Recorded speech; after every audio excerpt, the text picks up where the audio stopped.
Hello, everybody. Welcome back to Known Realms Tolesh. Before we dive into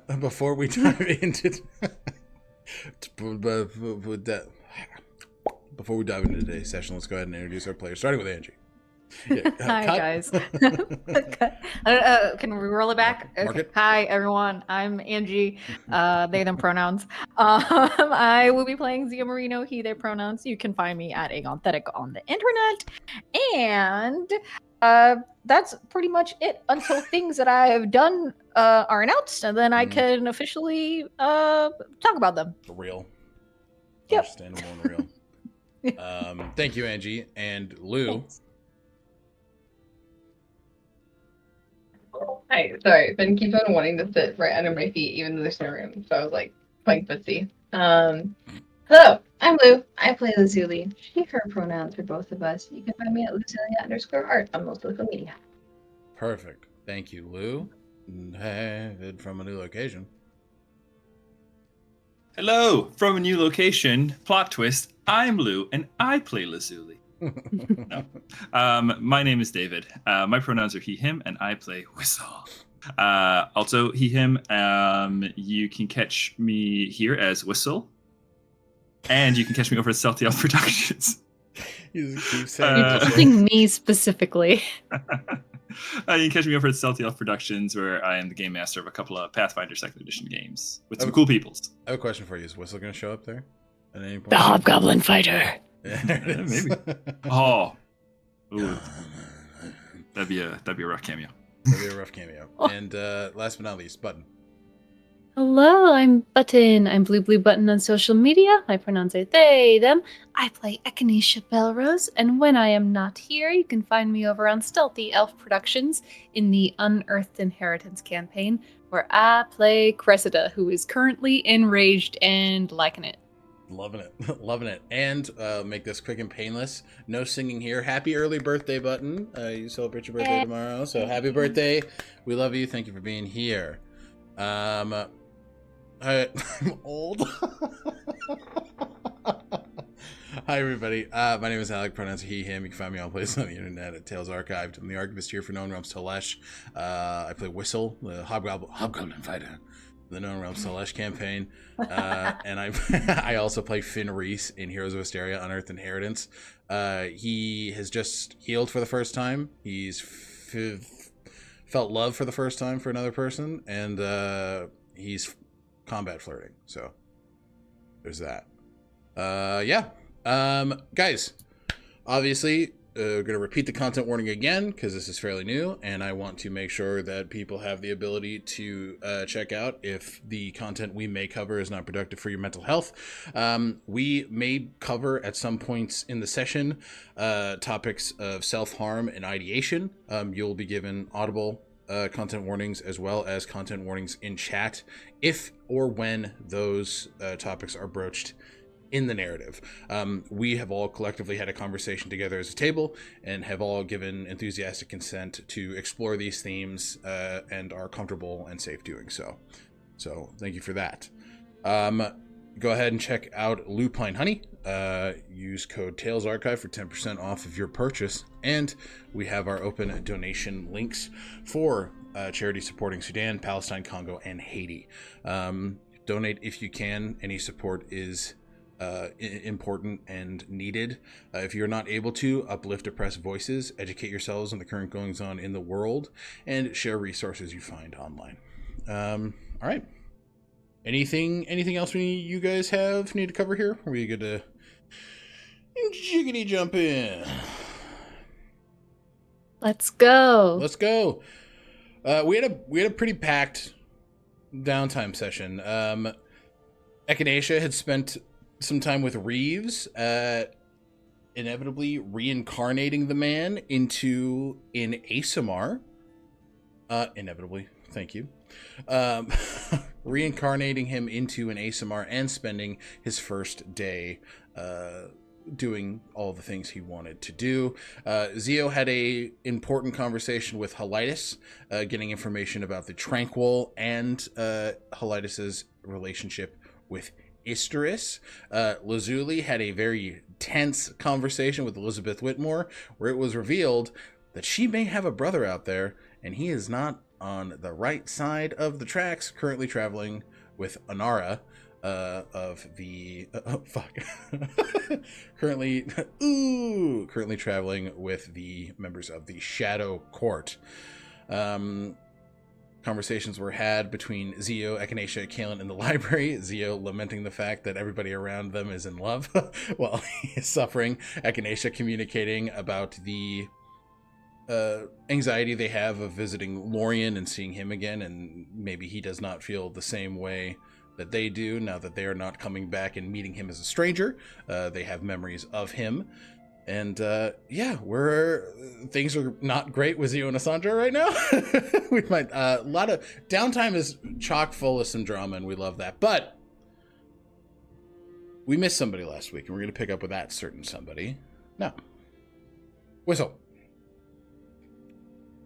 You rolled, David, you rolled a D100 for me last night after our game of Unearthed Inheritance, and we will now see the results of that roll here today. How are you approaching how are you approaching traveling? Paint us a picture of how you're moving. I think it's gonna Whistle's gonna, he's been an early riser canonically, so early morning. Whistle's packed up and heads out of the humble abode and gets Anvil dressed and ready. And I think over the time that we've kind of been in the city, maybe kind of figured out a little saddle mechanism. And Whistle's gonna take off on Anvil, astride Anvil, and head towards the Wyvern Peaks.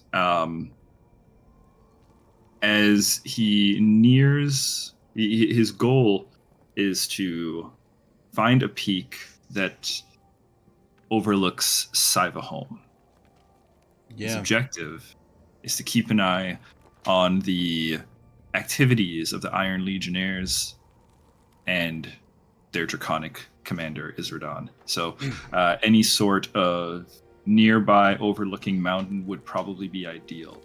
Whistle would, over the time of traveling, as he gets closer, try to move in under like dusk or twilight, and one of those twilight hours, dusk or dawn. Understood. Well, we're covering that first little bit of travel here right now, as your roll resulted in perfect flying conditions for you.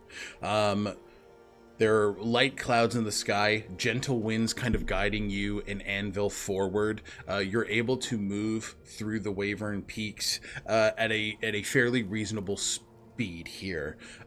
First, give me a survival check as you're moving through a pretty treacherous environment here. The Wyvern Peaks are known to have avalanches, rock slides, anything like that. If you were not comfortable, say like someone like Ishwar or Lazuli traversing these environments, you could create a bit of an interesting situation for yourself. Yeah. So I'm not proficient in survival, but Nikolai does grant me can grant me a skill through one of the features of the Soul Forge. Currently, it was on stealth because that was when we were breaking into the Whitmore Estate. Whitmore Estate, yep. Yeah, I would say for this journey, is it all right if I swap that over back? If Absolutely. I swap that to survival? Yeah. You have more than enough time. And yeah, there's been the passing of days within downtime already, so feel free. Okay, let me just give it a quick little update. There we go. So that's a +6 for survival now. Nice.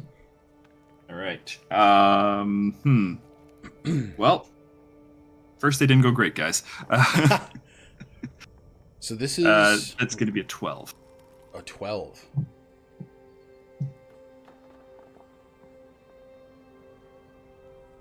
Why they changed the mountains, guys?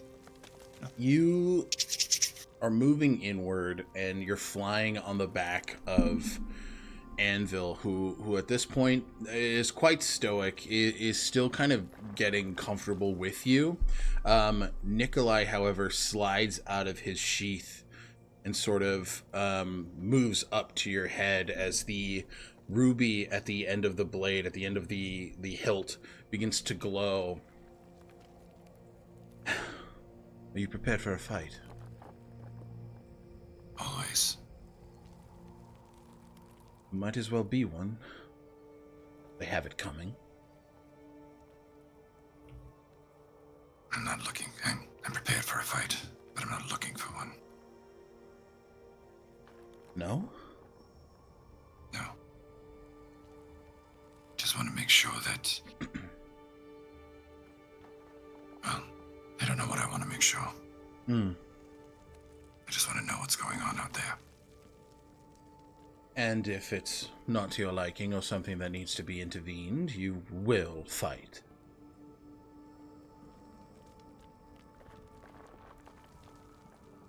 Maybe. Good. If...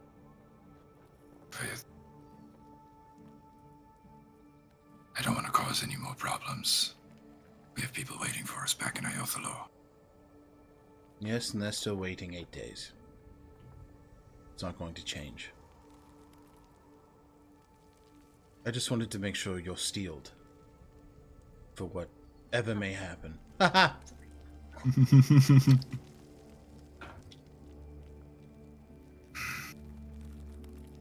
Yes. I think I am. But it's only so prepared you can be. We always end up kind of making it up as we go along in the end, don't we? Yes, we do. And I need you to make me a dexterity saving throw, David. Son of a bitch.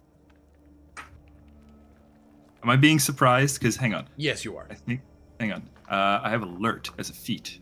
Oh, great. Can't I be can't be surprised. Be surprised. Love that. Okay.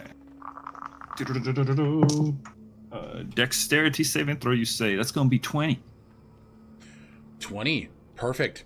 You... Dirty 20. You, Anvil looks and sort of kicks up as you move to the side as a blue flame just shoots out past you, and you see uncoiling from the peaks of the Wavern of these mountains this long chitinous body with a multitude of legs sort of moving down its carapace. The millipede-like head opening up as these frills just sort of shoot out, almost akin to a cobra. This blue chitin and orange spiked frilling on its back as a remoraz spawns from the mountain and begins to chase you. You now need to escape the remoraz or fight it. Yep. Oh, God. We are going to... Let me drop art of a remoraz in chat so everybody can be mad at me. Yeah. No, I remember him. As you were describing it, I was thinking in my head, is this a fucking remoraz? Yes, it is, buddy. Okay. Oh, boy. Yeah, Larry, there we go. Okay. In this moment, can Whistle... I don't know if Whistle really knows anything about remorazes. Is this a creature that he suspects would continue to hunt him if he were to escape? Basically thinking, I want to go in stealthily to Cyvaholm. Yeah, towards absolutely. Cyvaholm. I don't want to come in with a remoraz chasing me. So what? This is going to be another survival check, or I'd say survival or nature. I think nature feels appropriate. Okay, yeah, understood. It's a lower thing, but it feels like that'd be the thing to do. And yeah, it's gonna just be a 10. I think not knowing, not being unsure as the flame comes out, we're gonna fight it. Understood. I'm gonna fight it. All right, go ahead and roll me initiative. Okay. And I will say you're flying. Natural 20. Hey, oh. There's it. We'll keep a 30 for initiative. And so, you said you got a 10 on nature? Yeah. All right.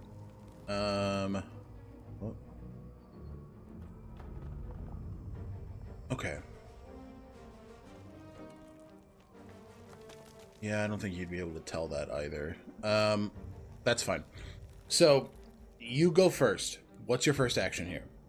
Okay, first action is going to be to have Anvil kind of close the distance towards the Remoraz.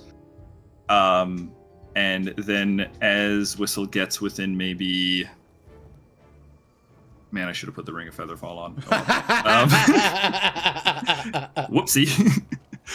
Whistle's going to get close within about like 10 feet over it, roll off the side, draw a regular dagger.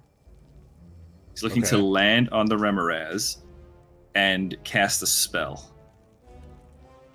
Okay. The spell in question is Immovable Object.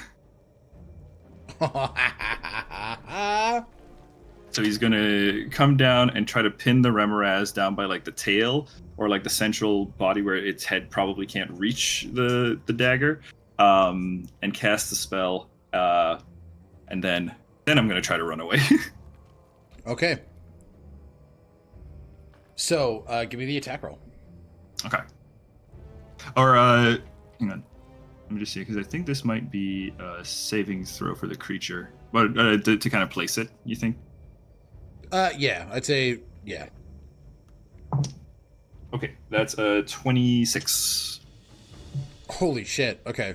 With a plus 9. With a 26, you absolutely barrel into the top of this creature and cast Immovable Object.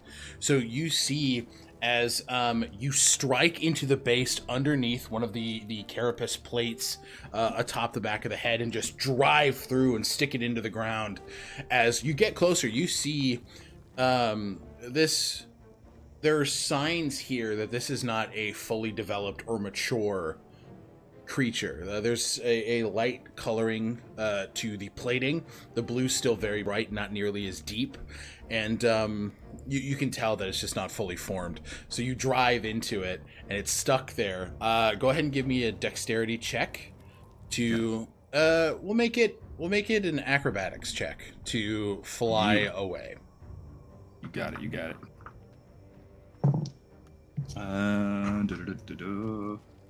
15 plus 9, 24. 24. Paint us a picture. How do you leave this Remoraz here and get the fuck out of Dodge? Okay, yeah, Whistle rolls off of Anvil, drops down on the Remoraz, drives the dagger in. As he does so, he'll land and stab in and shout out in Orthrin,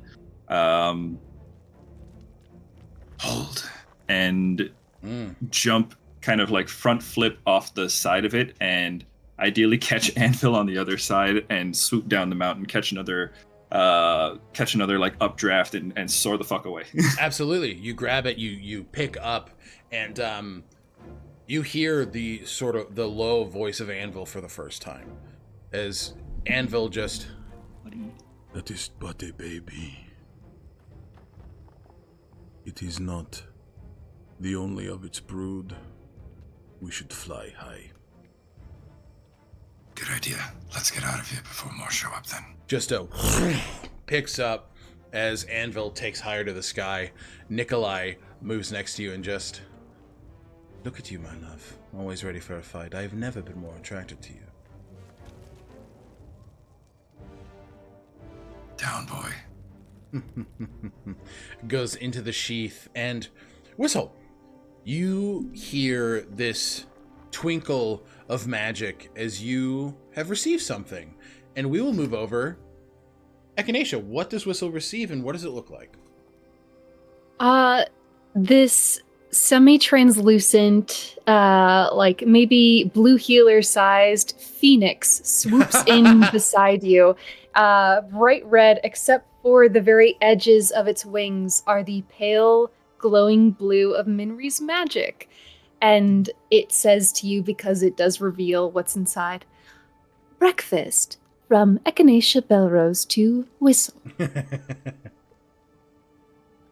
Whistle's gonna reach out to the Phoenix as her kind of as I think like the Phoenix and Anvil are kind of like racing as they're climbing. Wind kind of whipping around him. He goes, Oh, Doctor's always looking out for us. And you pull out this shakshuka that is from a Zendrixian cookbook that Echinacea has made that morning. So this like savory tomato and like bell pepper and garlic combo with poached eggs on top of it. Paprika, cumin, chili, pepper, rich spices.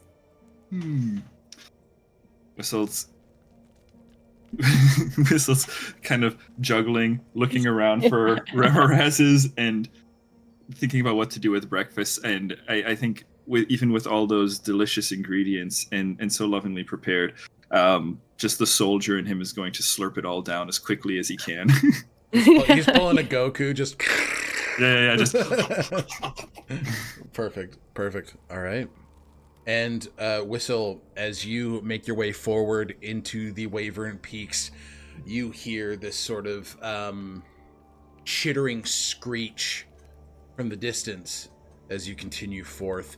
Your first leg of travel, not quite going as expected, but successful all the same. We will pick up and see what you see in Cyvaholm after we check in with the others.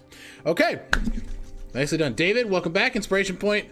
I love that that little... Stay there! Don't fucking follow me. Okay. Everybody else still in Eye of the Lore. What are we up to this morning? I will say, quick NPC things. Echinacea, one of the mornings where you are training in the training grounds, because I imagine you're doing that every day. Yes. Shali approaches with potions and says, you see, she approaches in her full, like, she looks like a Roman centurion. This very, like, strong plated armor that's this collections of whites, reds, and blues. Very, very ostentatious, very regal. And next to her is Willow, who is not dressed for winter. They currently have these big, billowing, puffy sleeves and, like, this half-cut vest that perfectly shows off their transition scars under their pecs, which are shaped in the shape of flowers. Okay. And so Willow's just, oh, good morning! Their midsection is out, and they're just kind of like, hello! Good morning. You both look striking. Oh, striking. Did you hear that? We're in a battleground. Ha-ha! Anyway. Charlie says, thank you, Willow. You wanted to learn to throw potions. I would love to learn to throw potions. Yes, very much so. Good. Are you offering to teach? I am. She sort of looks... I'll say that this is kind of like toward the later half of that training, so people are looking a little worse for wear. And Charlie's like, we have targets that need the help, I see. Yes, and I know that, Willow, you also have those abilities, correct? To heal from a distance? Plucking feathers from the air, like magical feathers.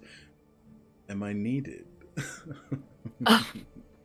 Yes, of course. Oh, absolutely. Starts throwing, like, the feathers and casting a couple magical healings as Shelley's like, not all of them, please.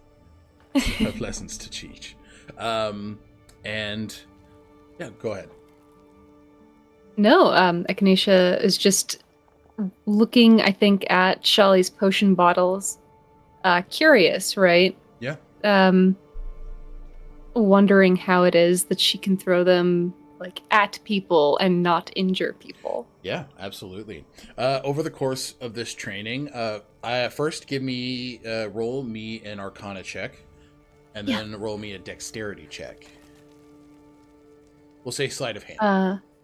A 20 you cannot take home to mother. Okay. And then sleight of hand? Yes, please. 11. More than fine. I mean, yeah, we're at a training ground. You're kind of throwing it in a general area. You see, as the specific bottles that Shali takes out, they are actually magically coated. So they are each traced with a disintegration spell, or like a much lesser version of that spell, which allows the glass to break before it hits another individual. She sort of just throw it to the willing target, and once you release this latch, you see almost like a grenade pin. Once it's thrown and it is down, it takes there's a bit of timing here where once it's thrown, it needs to hit a target within like 10 to 15 seconds, or else it'll just kind of disperse and fall away.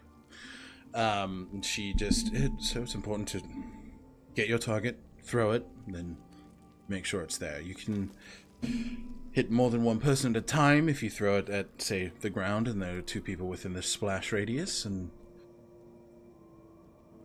amazing. yes, I think given that Echinacea rolled an 11 on those dex checks, I think that they definitely miss the first few completely, and then Absolutely. they start to realize, like, throwing into a crowd is more likely for them to succeed. Mm-hmm.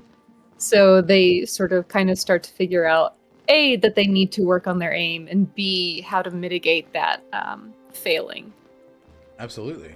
And I'll say that you and Shali kind of spend the rest of that training, like the next couple hours, working on that and making sure that, you know, you're picking up those skills, and she's giving you pointers on, like, okay, you're going to want to arch it a bit more when you're throwing for an individual further away.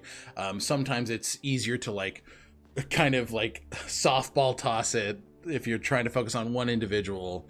But she gives you 3 empty bottles for you to make your own potions and put them in it. This is incredibly generous. I will study this and try to make more as well. Amazing. Everyone takes their time learning a new process, so be gentle with yourself in your education. But this is fun. She's looking at, like, the people who are just kind of like, like the magic of the potion is kind of washing over them, and they're like, oh, thank God, this is great. You can tell that there's a lot of joy taken in the healing. I think since Shali is here, Echinacea will kind of size her up for a moment and then say, I have been thinking about reaching out to your god.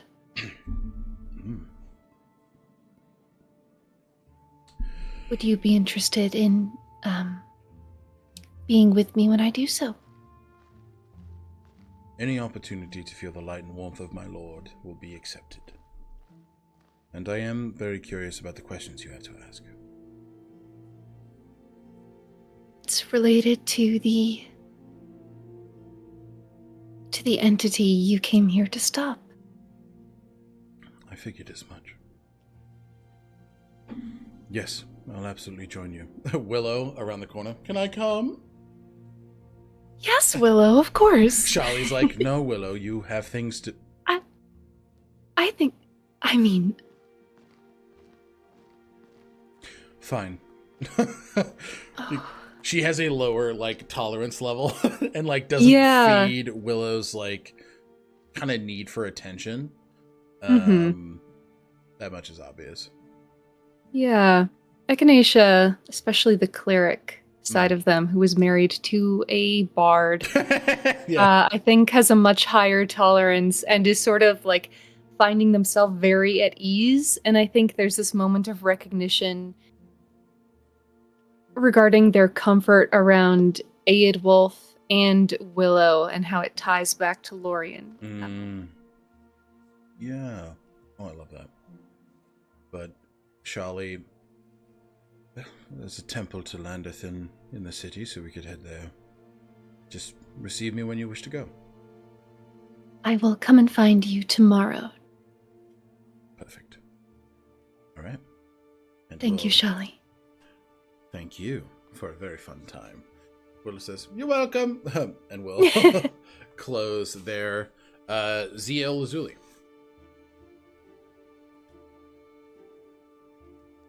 Well, Lazuli's been having nice, lovely montages with Richter, just exploring the city, helping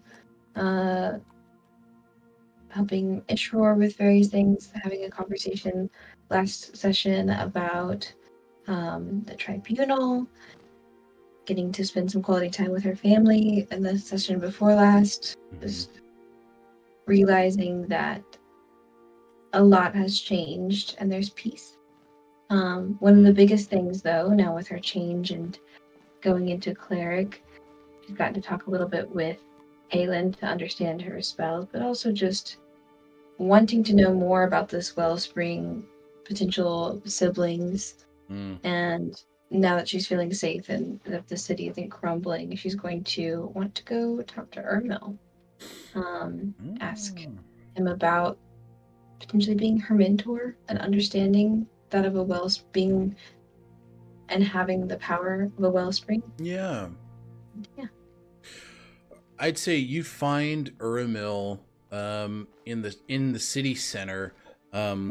There's there's a pretty sizable well in the center of the city, and Ermil is sort of pulling the water from it and just creating a bit of a show for people. Just lifting spirits in times of great hardship is important, and I think Ermil is a showman at heart. He loves A, being perceived, and B, making the people in his vicinity happy. There's a lot of joy gained from giving joy. So you see Ermil, this like long flowing blue hair, just sort of spinning around the space as like these flecks of water just sort of quickly and very sharply just turn into these beautiful snowflakes and icicles as they just spread across. A bunch of kids are like shoving like buns in their mouth, and they're like, whoa, like, this is so cool. They're like having a sick ass time. And after a bit it begins to die down. I imagine you kind of stand there, watch for a bit. Parents kind of eventually take their kids home, and Ermil just says, and I bid you all adieu. He kind of curtsies and turns. Lazuli, hello. Well, how are you? I'm good. Wonderful. How is he dressed? I think he's in pretty close to like his lordly regalia. So he has this very tight corset on, with a long sort of robe that hangs a bit off of the shoulders, a flowing like pale robin egg blue shirt with a very high collar. He's very tight, almost latex-esque pants with these high heels that he's just sort of like clip-clopping around in. He's got a bunch of like bangles and like little ornaments just sort of hanging off. A lot of them very like oceanic, so seashells and things of that nature. But he's just all levels of fabulous are activated here. I don't think anyone has ever rivaled your style. Don't you know it? What are your plans for today? I was going to find pockets of sadness and just make sure that was gone. That was my duty today. Great work here. Oh, yes. What about you? How are you doing, young Lazuli? I'm doing well. She looks a little pensive, but still certain. I was looking to ask you a few questions. Would you like to meet at your tea? Oh, yes. All right. Walk and talk. It sort of links his arm around hers as they both kind of begin to levitate and move toward. Where are you going for tea? Ooh, I feel like Baker's Guild might be something, or yeah. I'm not sure. I'd say you guys probably find like a really cute little spot in the Baker's Guild that's kind of sit for tea, and he just sort of leans forward, he clocking the pensive look as he just kind of squints. Everything's truly good? Well, I think so. Things seem to be settling here, and people are going their own ways. Or, I'm not sure. I've heard talk of Echinacea potentially visiting. It's freaking Lorien. the hospital. What? Lorien. But what's the city? I think Illenbell? It's Illenbell. I was hearing Isledale in my head, and that's my last name. Anyway. You're fine. Echinacea may be, leaving for a moment, and Whistle's gone, and Theo's going through their own trials, and I've been thinking about what's best for me. I've gotten swept up in this whole whirlwind of fighting one tragedy after the next, and I think there's finally a moment to breathe. And I think I might want to go home. Just for a spell, just to know it. I don't even have memories of it. Or they're all very, very blurry, but hearing Lapis and Aura, because Lapis has had some of his memories come back, or no, he has nothing. Any okay. information about the home has come from Aura. Right. Okay. Yeah. Well then, hearing Aura speak about it, I think Lapis and I grow homesick for a home we've never gotten to know. And you've been there. And yes. know about this power. I'm still trying to understand what a wellspring can give, and I don't want it to be used by someone who wants to try to use me as a tool. I want it for my own path. And I think I need help. Sort of sits up straight. A mentor? Is that something that you would want to do? Absolutely. You see, living as an archfey is complicated. So? When one reaches the level of archfey, they tend to experience all of their time at once. I dip and weave between the now and the then and the will be. And I know that I am called to connection in this way. I have dreams of a beautiful child in the future.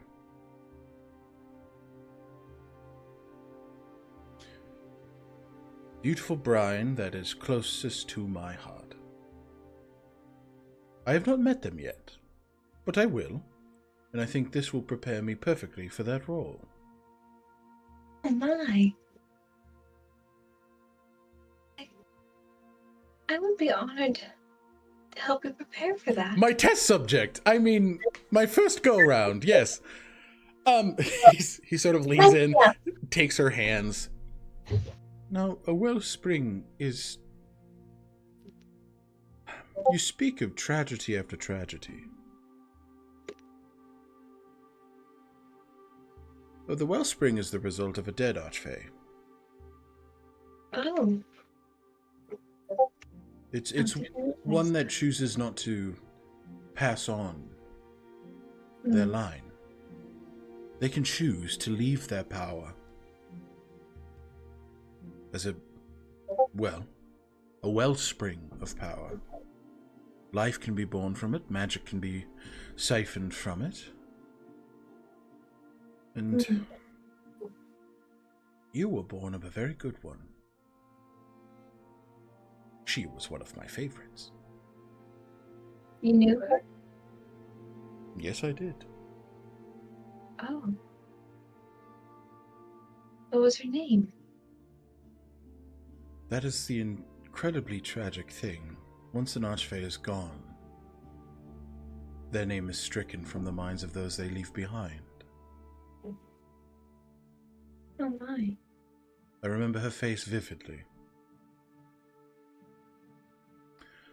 Beautiful little Falaladrin. Small, stout, round face, bright cheeks, red hair. Perfect. If I were straight, it would have been over. But I am not. I am strictly dickly. Understood. Sorry. I babble. Go on. So I do not remember her name, but I remember what she meant to me. And I remember the way she used her power.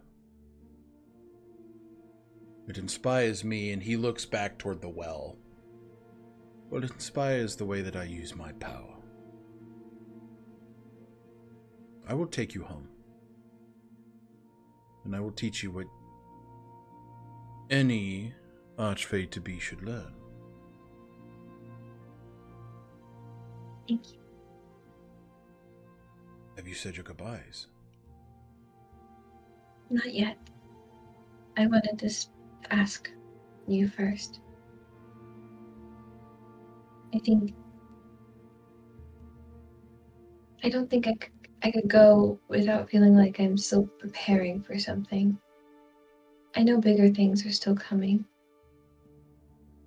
I need rest. But I want it to be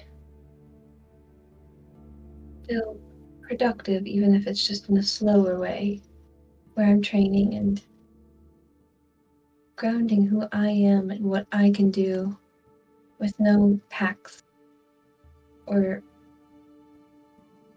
murky promises. You've received something you lost. It is only natural to want to be with it. Well, prepare yourself and let me know when you are ready to go. But take your time.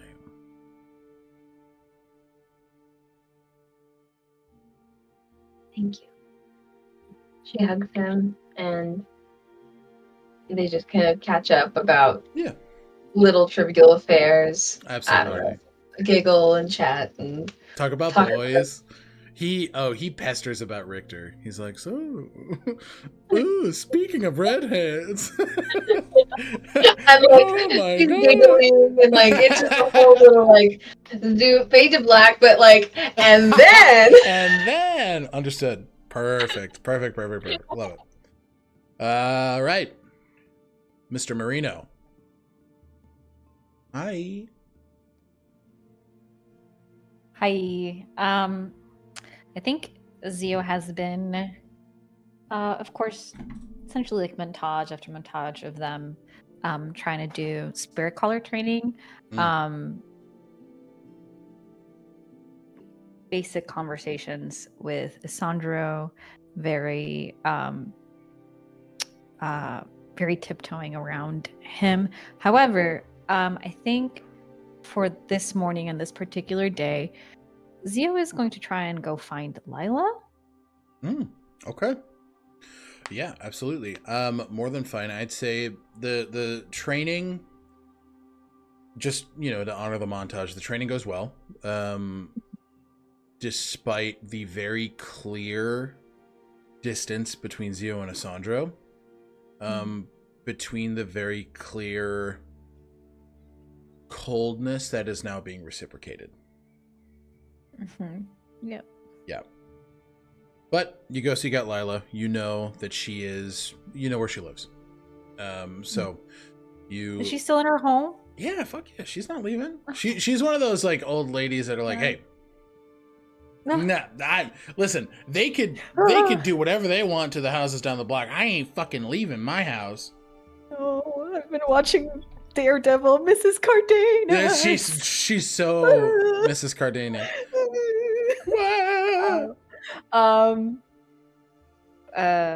Xio knocks on the door. Kind of doesn't miss a beat. Just good morning. Good morning.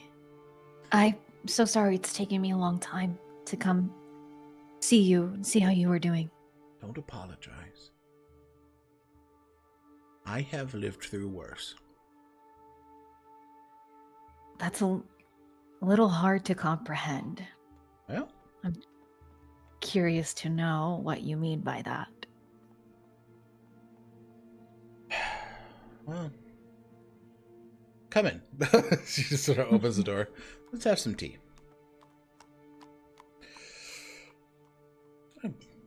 I've lived a long life, Xio, and a lot of things have happened.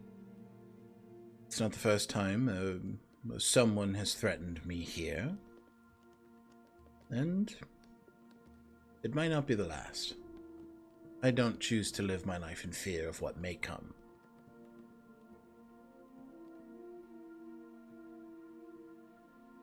Did you try and instill that into Declan? Somewhat. I think he found it of his own volition. He was a little bit... Oh. He was always a good boy. He always seemed kind of shy. First met him. He is shy, period. He never was one to have many friends. And I think that was his own choice. Well, as long as he chose it for himself. I can personally say that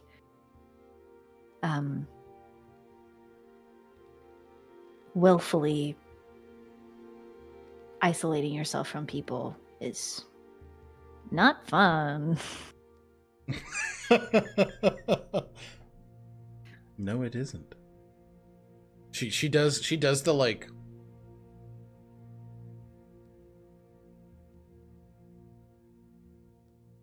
I didn't come here to talk about myself, but I did want to ask about something that I noticed. Oh. When I helped you. Please. It was like a sphere that shone yellow, and it was the only thing that you took with you when we got out of here. She kind of straigens herself up. It is something very precious to me.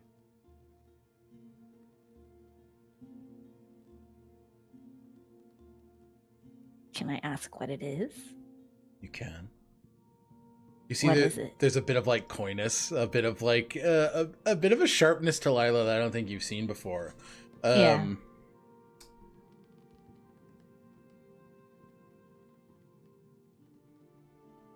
It is all of the lessons imparted to me by a very important teacher.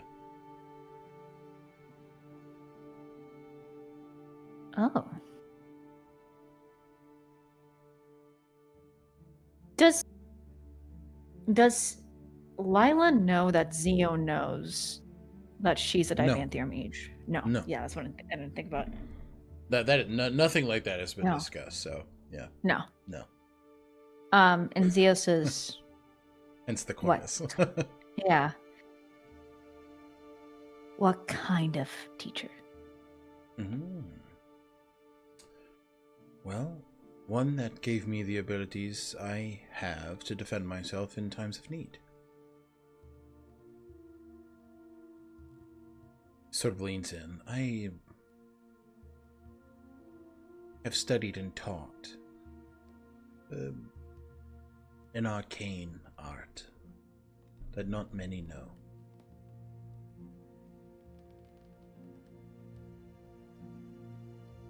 Does it involve speaking to metal? Okay. You are aware. Understood. Thank you for the transparency. I taught at the Lawith Academy, and I learned everything I knew there. And how much do you know about Divanthier? Quite a... I mean, not myself. Have you seen the Hobgoblin man that has been with our party? You see, she kind of sighs. Yes, Frankfurt has not quieted about him. Believes he is the Soulforged. Well, I came to let you know that I think it would be really nice if you maybe spoke with him. I think you're right. I would definitely like to speak with Mr. Whistle. I just know he is not in the city at the moment. No, he's on a mission of his own. But I kind of wanted to sort of open the door for that. It's a very kind thing for you to do for a friend.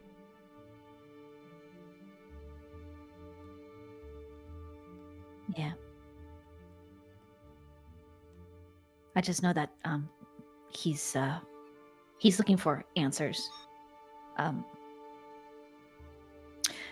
Did you ever learn about a Divanther mage named Kata? Oh, yes. Is there a lot more that could be learned about that in Lorwith?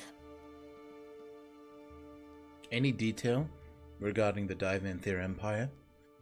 Or the mages that served as advisors to their emperor? Could be learned at Vendrick. Lorwith. But Lord Vendrick was the head of the military, not their emperor. Oh.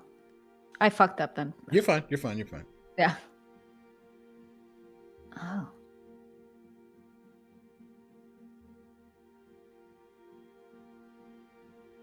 Thank you. And I know I have to thank Declan for this, but he's, if I'm not mistaken, he took my sister in as a apprentice. They're both at Larwith now. I don't know if you've heard from him or anything. That's why He might have.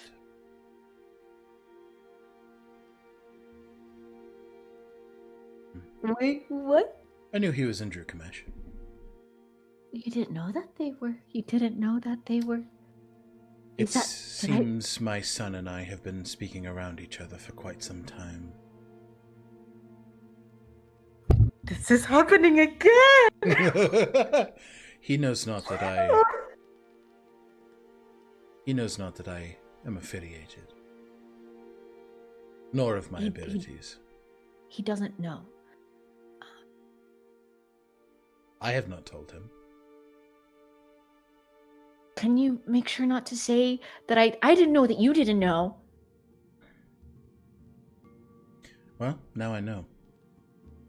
Has Declan at any point mentioned anything about not telling his mother? No. No. Okay. No.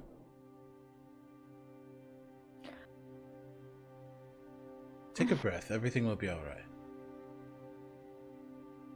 This is business between my son and I. You did nothing wrong. I should have been honest with him, and I would be a hypocrite if I said he should have been honest with me. Well, I don't know what he's told you or anything, but yes. He says he is pursuing his education, and he is very fond of a girl. Zio's face goes blank,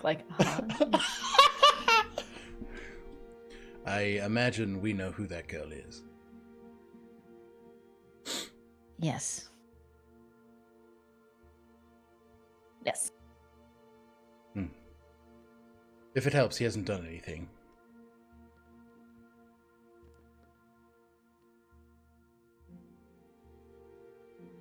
As I said, he's shy.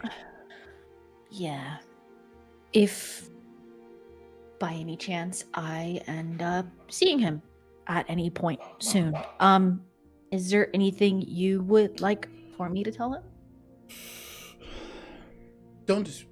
Don't feel as if you need to keep secrets on my behalf. You can be honest with what you know about me. And, well, it's high time I have a conversation with him about it. Past that, frankly. Okay. But just tell him that I love him. I will. Thank you for the tea. This was very good. You are welcome. You see, she stands up, starts walking you to the door, and looks longingly at a liquor cabinet. Why? All right, Xio. Thank you for coming. Do I catch that? Yes, absolutely.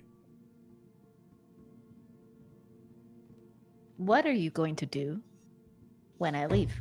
I'm going to pour myself a drink, as any woman my age is allowed to do. Alone? Yes. Would you like some company? All right.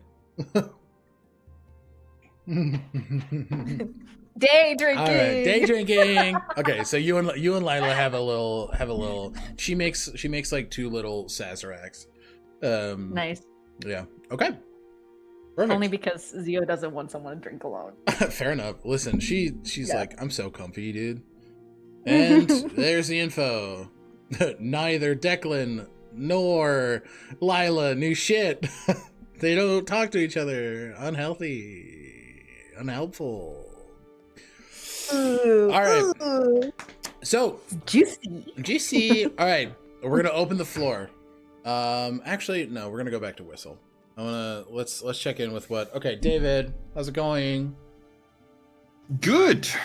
Flying. Cruising. You've escaped the Remoraz. Thank God, because that was treacherous. And it was just a baby. But yeah, it'll be released in an hour. The spell will work. Yeah, it's fine. You did stab it through the head, though. Now it's got something to remember me by. You begin to make your way forward toward Cyvaholm through the Wavering Peaks, and you see as you begin to get closer,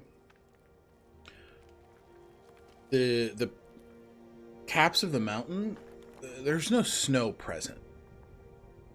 It is all melted. There are pools of water filling the valleys where the snow has melted. And as you begin to get closer, you feel this otherworldly heat. One that is familiar to you.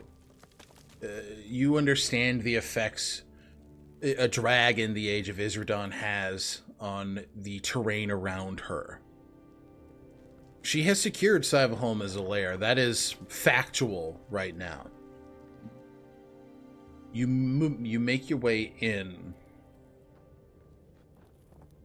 and give me a perception check. Do I know?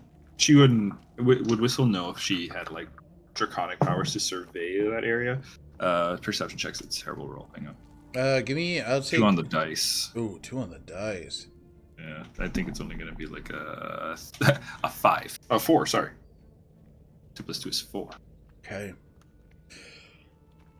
Understood. You're easily distracted by this small seismic event that takes place. I imagine you're still flying above it, but you see the mountains begin to just shift as these earthquakes, small in magnitude, just begin to shake the mountains around you, and you're met with this waft of like sulfur that just sort of hits your nostrils. It's this strong odor that like won't quit. And you, from your knowledge, she doesn't have any sort of like sensor, right? She isn't able to. The thing about lair actions is that unless specified, and with dragons, you're aware you spent decades in her service. She doesn't have a way to like divine that you are there because you step foot within her lair, right? That's just not. That's something you would know. You're moving with a bit of security that you kind of know what to expect with her lair here in regards to regional effects. But it's clear that she has cemented power here. You move in towards Cyvaholm, and you see the castle currently being repaired. It's still being fixed up. It's being fortified more than anything. You see Iron Legionnaire soldiers placing siege weaponry around the perimeter. You see them, they are working on a ship dock across where the cemetery was, where you had all entered into the Cyvaholm dungeons. They're building like an airship dock. I was going to ask what kind of ship. I was like, yeah, there's water? Okay. Airships. And you see that they're quite busy. Content warning for some gore. You see the impaled bodies of Shadow Court members, those that have been found within Cyvaholm, displayed to deter anyone from entering. and you're able to see, you know, in the same way that you recall working with Isradon, you see men following orders, keeping with watch patterns, moving in and out of the castle, but you at this point do not see Isradon herself. With a 4 perception check, unfortunately, there's some critical aspects you miss here. Yeah, that's fine. I agree, Mooney. I'm sad about it too. Whistle's going to find just a high vantage point, you know, somewhere in some of the peaks, in the crags. Before he left, I didn't put it in my inventory or anything, but could he have maybe asked like Aura for a telescope or something? Absolutely, I say that's more than fair. Okay. Then just kind of approach the peaks from the far side. Have Anvil land, and then Whistle will hop off and make his way around. And as he's doing so, he's got he'll pull out a notepad, settle himself up, stick Nikolai in the ground, and just make like a little recon site.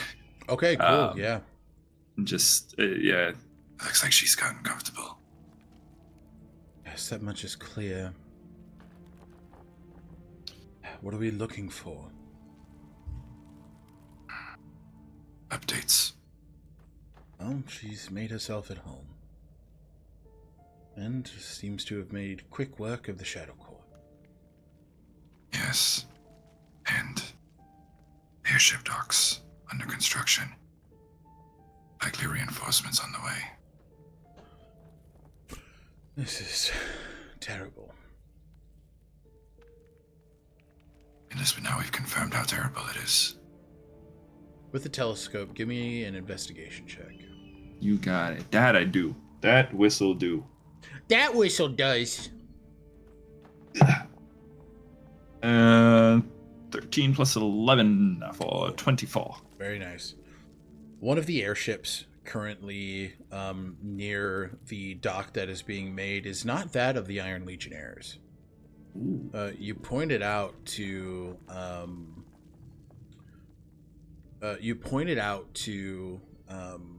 Nikolai, and you see colors that aren't. How much time has Whistle spent in Drukamesh outside of Larwith? Unless he was assigned to be there, I'd say none. Okay.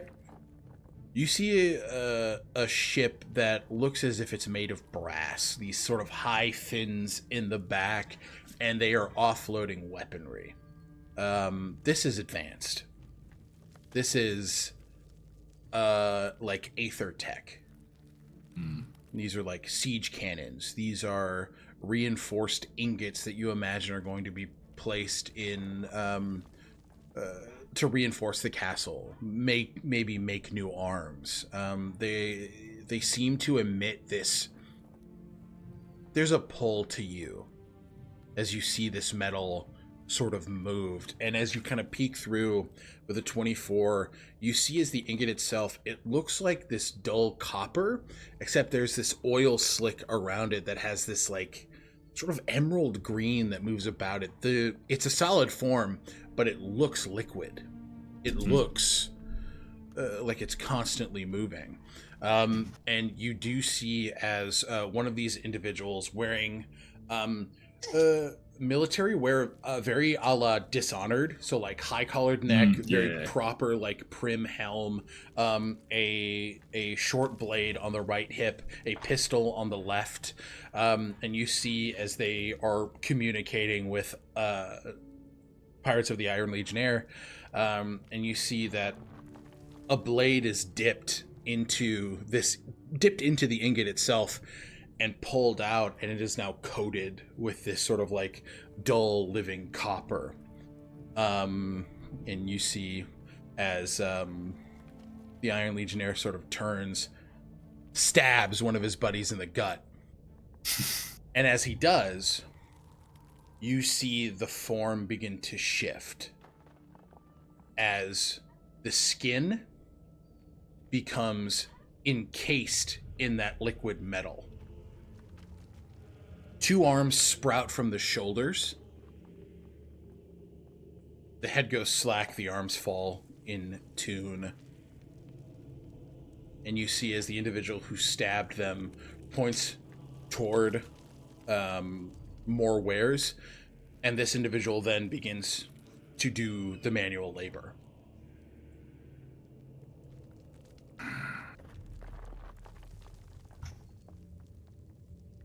I don't like this, Nikolai. Neither do I. All right. Whistle's gonna... These look like men from Valenrow. Valenrow. What do you know about them? Well, congregate soldiers work for all sorts of noble houses within Drukamesh, but Valenrow is known for its black market trade. Things of this nature. Drukamesh stays out of things like this publicly, but privately, it seems they fund whoever they think is going to win. They must believe Isardon's a safe investment then. After what you've seen her do here, wouldn't you? All right. Whistle will put the telescope back in. All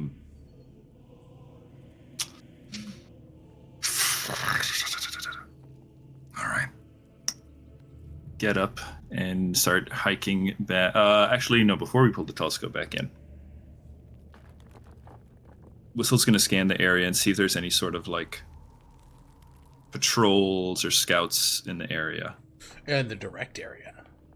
No, like, just in the surrounding. Yeah, absolutely. See if you can find anybody, like, you know, maybe loggers or, scouts kind of just clearing out small parties that are just moving on their own. Absolutely. Away from the central force. Yeah, you see that there are squads of about 3 or 4 that are sort of moving into the Wavering Peaks, just kind of doing a stealth maneuver, moving outside. If you remember, in the graveyard, the Cyvaholm mausoleum, there was a pathway into the mountains that you guys tried to stop the Shadow Court from escaping from. Mm-hmm. They're moving into that path, which is completely isolated. You see people moving down that long pathway with those pillars that are now again orbiting that sort of arcane just thrum outward. Okay. The sensors of some sort. Okay. Whistle is going to scoop Nikolai back up and make his way. I think at this point, we're going to take some time and unattune from the animated shield and attune to the wings of flying. Okay. Whistle is going to take a moment, pull out is it the bookmark that Echinacea? Yeah, bookmark. Okay. Whistle's going to write a report detailing everything he's seen. I've got keen mind, and he's going to even start sketching the new layout. The new layout, awesome. The camp, the tower, the airship dock. Oh, I love it. And then he's going to end the note with more to follow. And then he's going to have Anvil fly around. He still has his hat of disguise. We're going in, Nikolai. Perfect. And that's where we're going to take our break. That's where we're going to take break 1. Oh, no. Yeah, brother. Okay, We perfect. need more info. We need more info, baby. All right. Thank you guys for tuning in. Thank you for hanging out. We're going to be back in about 10 minutes. Stay tuned. Thank you for being here, and we'll see you guys shortly. Bye-bye.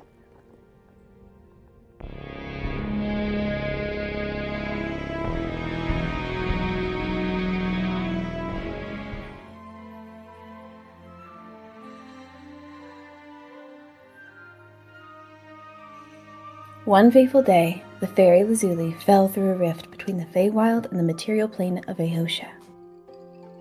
The amnesiac child was adopted by the reclusive silver dragon Ishror.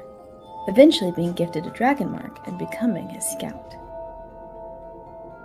Over the course of a decade, Lazuli's prowess on scouting missions has helped Ishor grow his hoard of magical items and historical relics.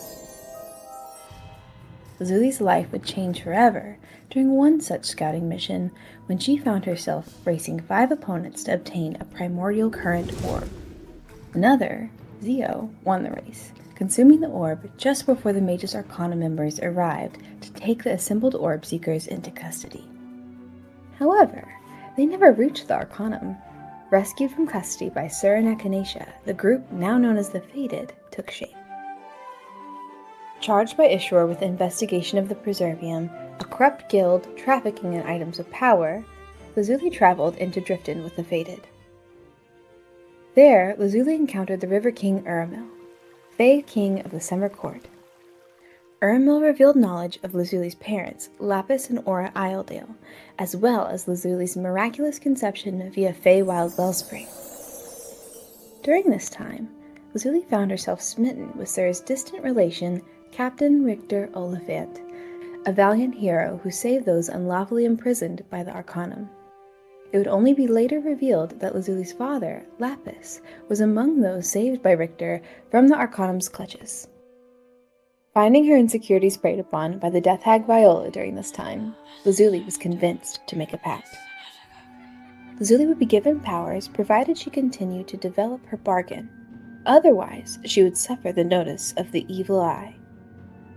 Only now is Lazuli realizing that this refers to the evil god of the unallied pantheon, Ruin's Eye. Things came to a head at the Preservium's Gala of Innovation. Lazuli learned that the Preservium leader, Gale Umbridge, was formerly Ishor's scout, and that the dragon mark gifted to Lazuli by Ishor was originally meant for Gale. Worse, Ishor founded the Preservium. Lazuli also met Nivian's former employer, Dr. Satosh of the Sunwall Academy, who gifted her a vial of the death hag Viola's ichor. Much came to pass at the gala. Lazuli and Richter shared their first kiss.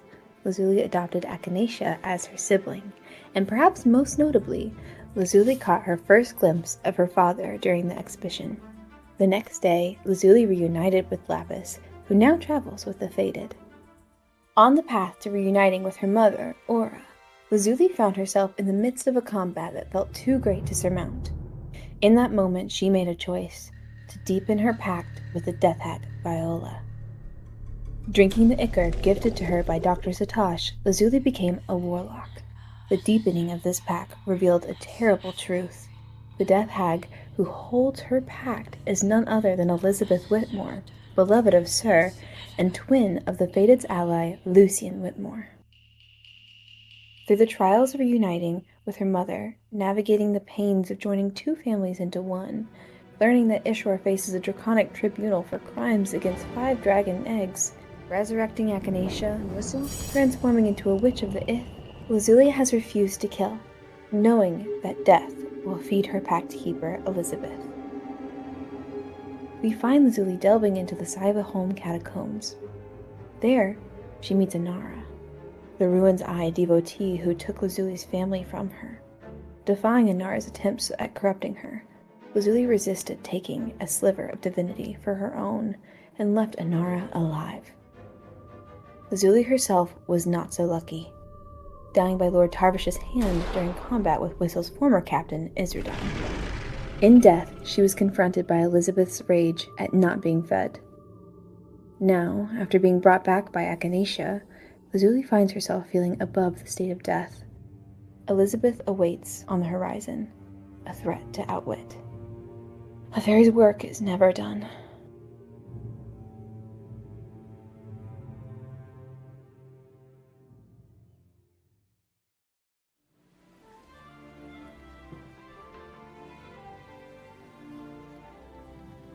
Born in the Scorched Isles, Xio Marino grew up in the comfort of a loving family, only tangentially understanding the meaning of conflict. As with most young folks of the Scorched Isles, when they came of age, they traveled to the mainland of Tolesh, seeking purpose and knowledge to return to the Isles with. It was there that Xio joined forces with the Bright Fury Guild. Not long after, a mysterious voice spoke to Xio, and believing this to be his purpose, a pact was struck with the entity Isterus.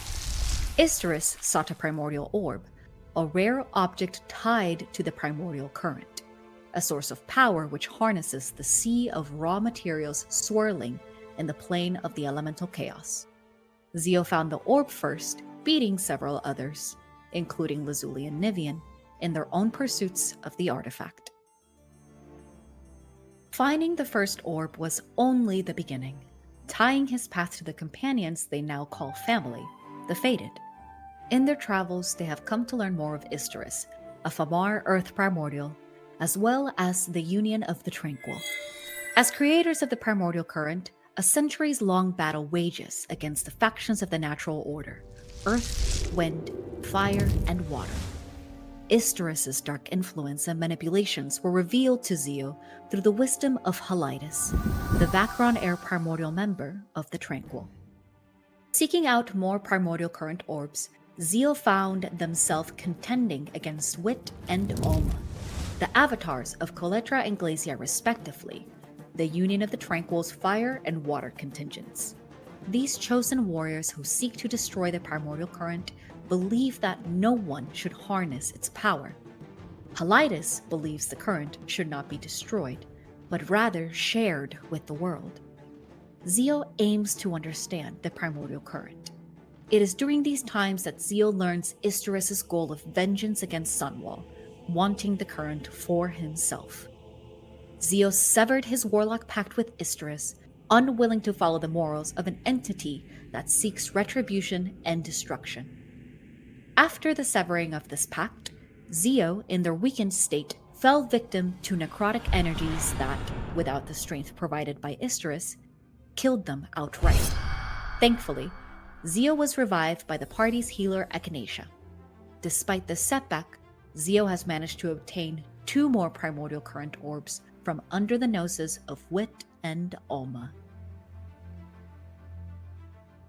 Following Xio's death and resurrection, Halides awakened Xio's primordial soul powers, revealing them to be a descendant of Vacron heritage and a sorcerer by birthright. After learning that his body could only absorb a set number of orbs before absorbing him into the primordial current, Xio grappled with their desire to continue collecting this power. In order to convince Coletra and Glacia not to destroy the current, they initially believed they would need every boon they could get. However, over the course of a conversation with Ishror, a silver dragon and Lazuli's adoptive father, Xio found themselves rejecting their impulse to consume any more primordial current orbs. Upon meeting the spirit caller Isandro, Xio found himself drawn to the practice of communing with the Amine spirits of Ayosha, and drawn to the practitioner himself. Throughout their travels, Xio has begun to train as a spirit caller in their own right, navigating an uneasy alliance with Wit, a deepening of animosity with Alma, and a newfound connection to the natural world. Xio travels the corners of Tolesh with his fated companions, seeking an understanding of the current, its place in the balance, and any thread that will allow him to heal the pain the primordial current has caused.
everybody. Welcome back to Known Realms Tolesh. Clap, clap, clap. Back to the people in Iothalor. Who's got stuff they want to do? Button, please. You did your timid little hand thing, so I'll take that as a hand raise. I have stuff I want to do. Get it, baby. So, Echinacea knows that they're going to see Shali in the morning, and Willow. They want to check in with Minri before that event. So I think the night before, what they do is they go out into that orchard and they spend the time. They don't cast commune, but rather they spend the time in worship and in thanks. And a big part of this wizard's worship is using the magic that Minri has given them for means other than combat, other than exploration, but simply rather they delight in the magic in and of itself because that is Minri. So they cast plant growth in the middle of winter and suddenly the orchard bears fruit. They cast Flock of Familiars for the first time, and these multiple phoenixes fly up around them and they halo Echinacea in a mirror of their tiny healing birds. They expend their ability to cast the defensive dome, just creating this fiery shroud around them. And as they are working the magic that is Minri, they speak to her.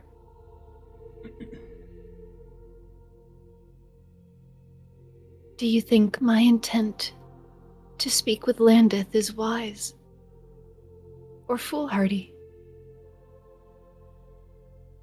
You speak it outwardly, and you see through the lush new vegetation that's grown, sort of sitting up and taking an apple in hand, a smaller avatar version of Minri, a lot less regal, very typical, like one would say mundane. She's basically Sylphrena, where just completely blue, the hair is floating upwards. She's wearing a dress of the times, and she's just sort of picking with this apple in hand as she takes a bite. Just tastes wonderful. Do I think your choice to commune with Landeth is wise or foolhardy? I think it is wise. Landeth, of all of my companions on the Alloyed Pantheon, is one who takes justice and truth quite seriously. Quite literally. He's a bit rigid in that regard, but that strengthens my belief that you'll get honest answers from him.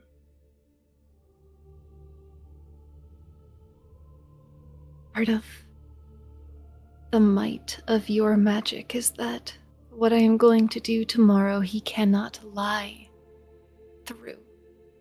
Even better. I merely wonder. It seems to me that given that he sent Shali here, he does not know that the Silence and Ruin's Eye are allies of Kervaith, because he is against the Silence. I agree. Unless, which I imagine is another reason you wish to speak to him, he is in league with Kervaith. Which... Well, the oddity would be...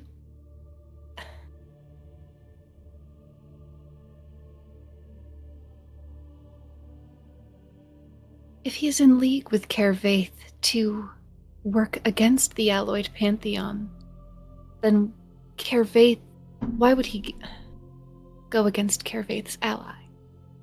Silence. Could be to keep up appearances. Could be if, and this is all skeptical, it could be guilt response, Landeth doing what he's normally done to ease the pain of this betrayal, but of anyone stalwart in their domains, of anyone passionate about the service they give to this world, Landeth stands above them all. He takes his oaths seriously. He holds them close. They are the kindling that ignite his soul aflame.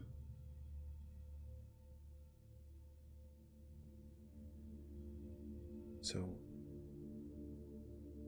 I see him as unaware, but we will find out soon.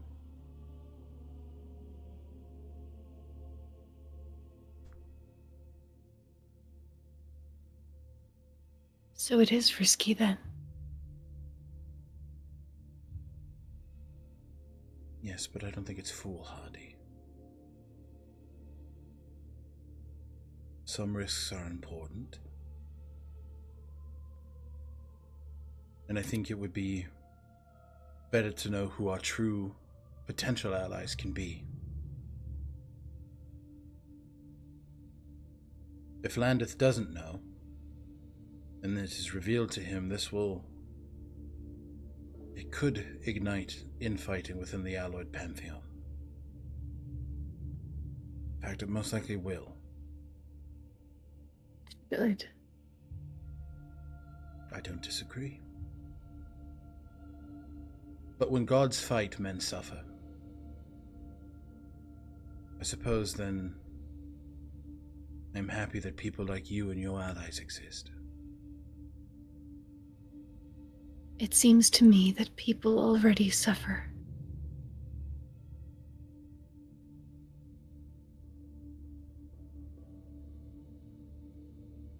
I will be careful in my questioning. But there's this concern for you, obviously, but she sort of steps forward, taps the terrarium with your prelude or flower. I'm never far, and I'm with you every step of this journey. As she taps the prelude, where she tapped is no longer transparent glass, but rather the stained glass matching the bracer made by Lucian Whitmore begins to spread out from there in the pattern of 7 stars. Oh. Would you look at that?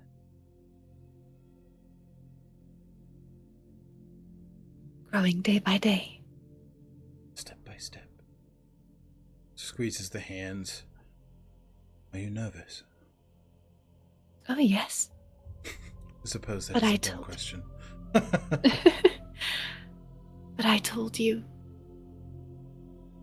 that I will be larger than my fear. And I intend to keep that word to you. I have faith in you, Echinacea.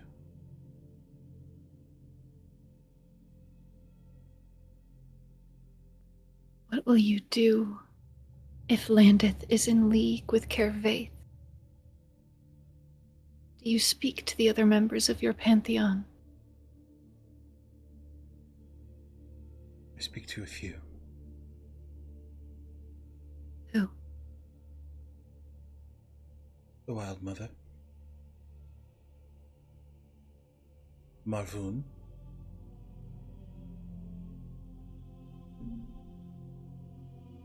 My sister, of course, though she is not on the alloyed. Complicated things.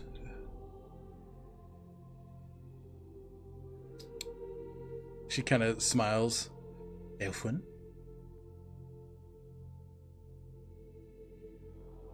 And, Quilla. Not the matron. We have not often seen eye to eye.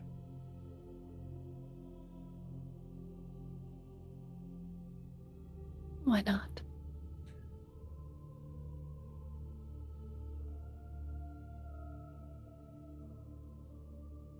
Ileana sometimes exerts cruelty when she does not need to.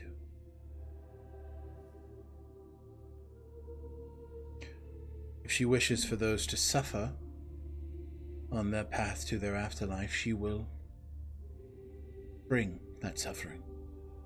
I am not a fan of prisoners, and keeping the souls of those you wish on your cloak is not something I co-sign. Echinacea remembers the soul of that man plucked and put into her mantle and nods. I cannot argue that. We speak when necessary, but I would not consider her a close friend. What would I do was your question. Yes. I would mount forces and set my sights on the Celestial Heights to Kerva's Ivory Tower.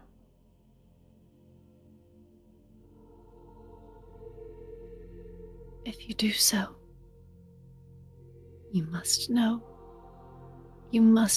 that I need to come with you. That is not a question. But Eadwulf and I made a vow. Pops out, I'm gonna kill a god. I'm gonna bite him first, though.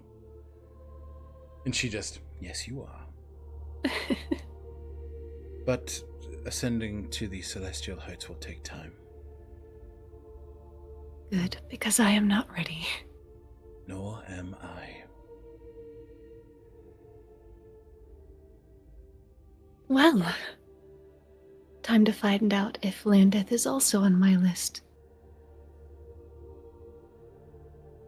Time to find out. She leans and kisses your forehead. The sliver of divinity that is on your person just glows a bit brighter for a moment.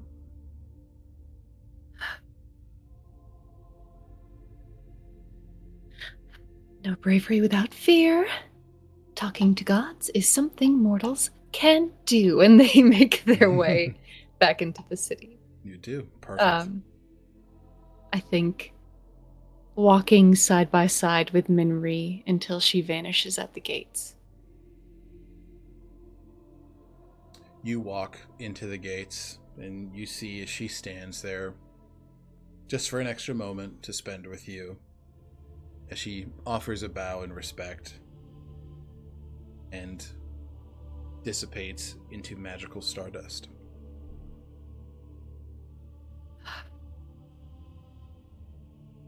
I will protect her at all costs, Eadwulf.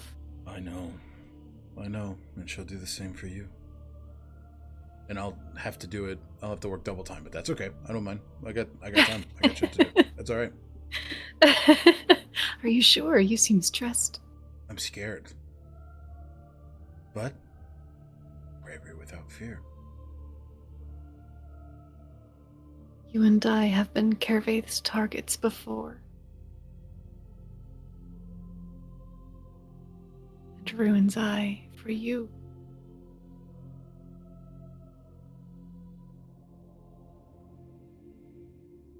They don't rule me anymore. I refuse to let what they did to Lorien, to you, to me. Thanks to the other Corpore. I will not buckle. I will bite. We will bite and be ungovernable. They lean to the shadow on the stone wall of the exterior of this place, and the shadow for a moment becomes that of a man, and they kiss his forehead.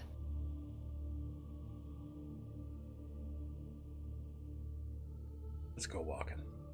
Kind of loops around, takes your arm, starts walking down the street with you. All right. do. All right. Who's next?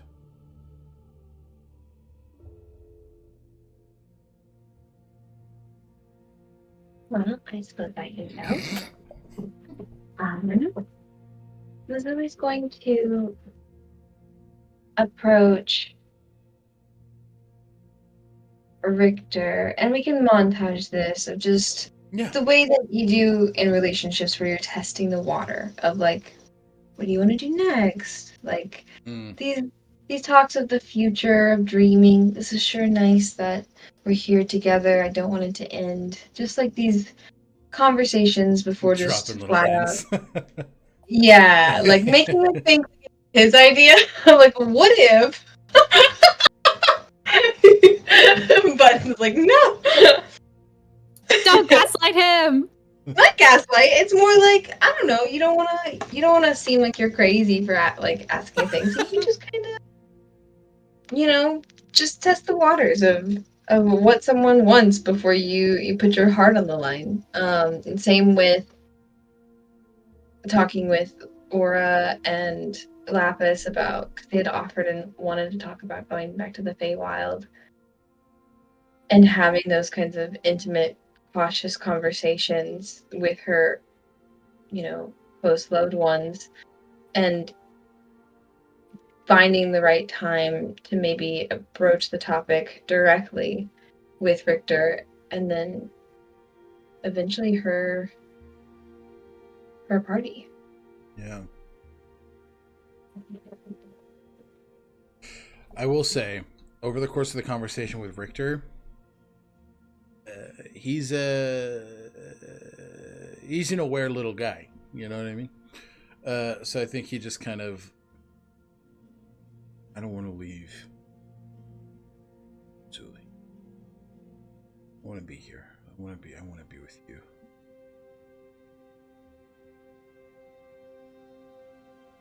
I want to show you my home, but I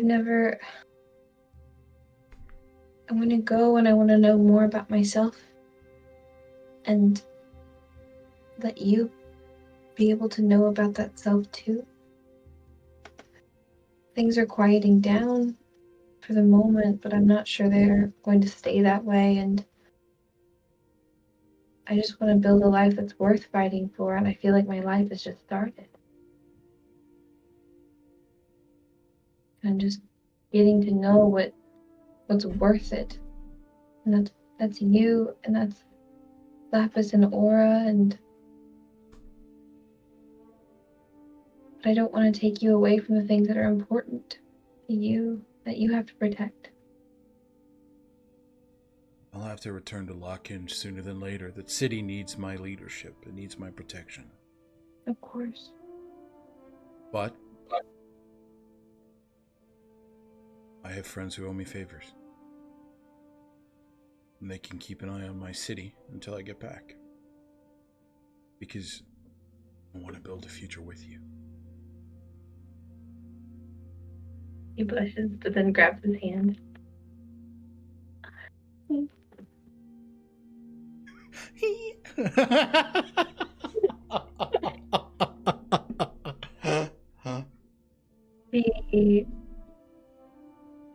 looks up and just,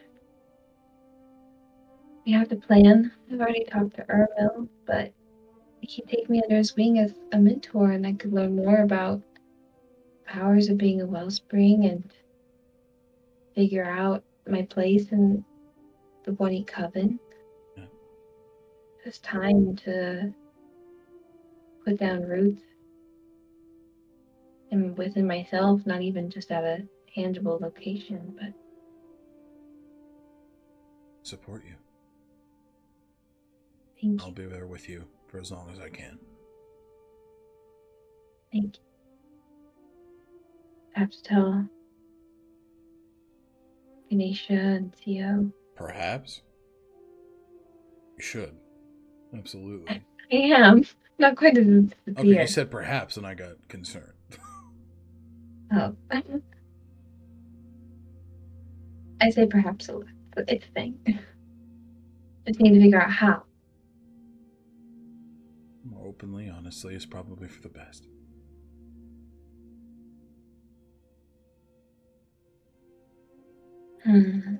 Maybe we could get together for something, like food or sights. Yeah. I think that'd be great. I think they spend the rest of the evening like going to Aura and Lapis and maybe planning some kind of like bigger family dinner situation where they send out sendings or messages to the rest of the party of like, hey, we're cooking something very nice, home cooked meal in the humble abode. Okay. Yeah. Perfect. Mm-hmm. Thank you. Echinacea brings, that like injera, like that bread that you eat stew out of. They bring a bunch of little stews in their alchemical pots and then have a bunch of that flatbread. Perfect. These are left over from Whistle. I realized that sending him utensils probably made his pockets jingle. Not good in a stealth mission. No. It's Aidwolf. Just to make sure, are we doing the dinner before Whistle gets here, or? I think it would probably be like Lizuli's just not as close in the long term with Whistle. She's still going to tell. Yeah. But it's not if that doesn't fall. Like These it's are, more of like these a. are her OGs. Yeah. Got it. Okay. I just wanted to This make can sure. also be a night when you don't tell us. Echinacea just does that. Yeah.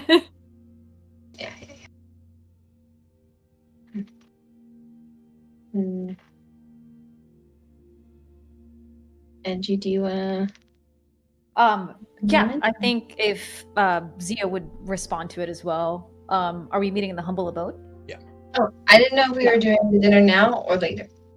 We can. I think we can do it now since we're talking about it, and Yeah, let's do it. Yeah, makes sense. Yeah, the humble abodes. What? I'm so bad. It's still winter, right? Yeah, absolutely.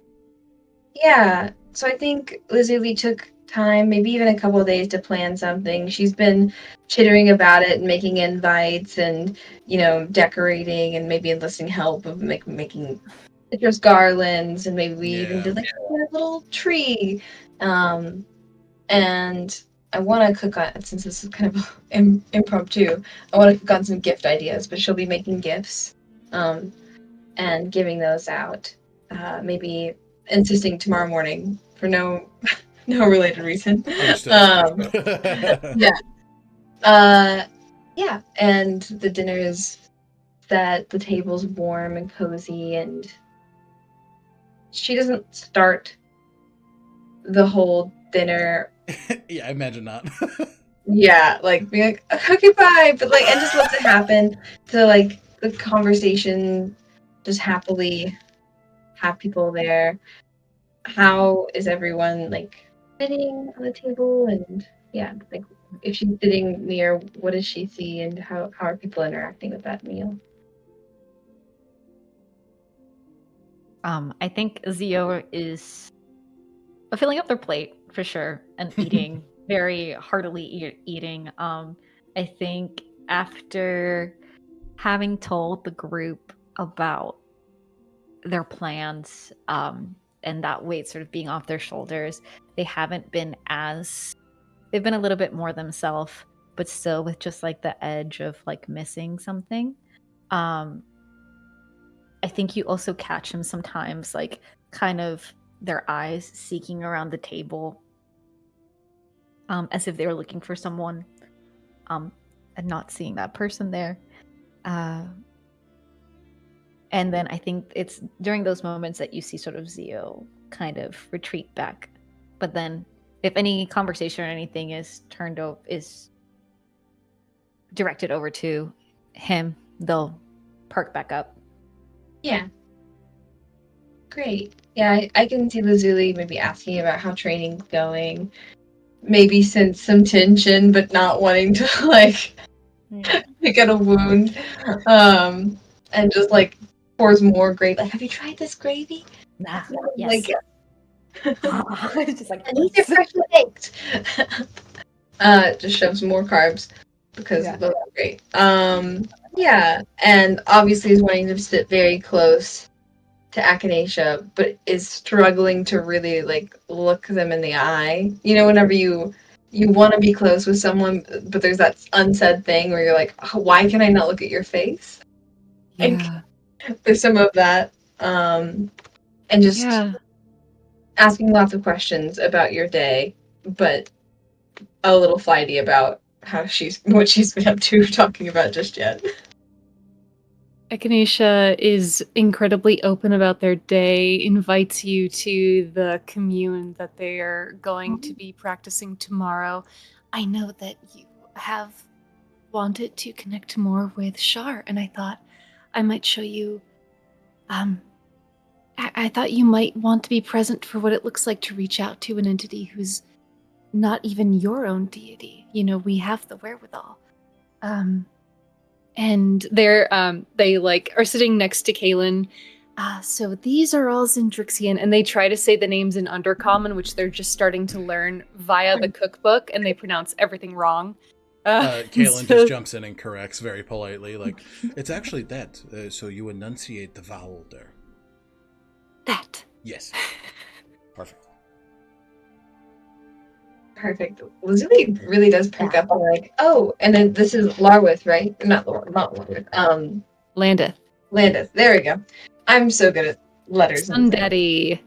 Sun Daddy. She perks up and like is looking at Echinacea, but does the reach to the like put a hand on like Rector's leg, kind of like, oh, like Richter, do you want to come too?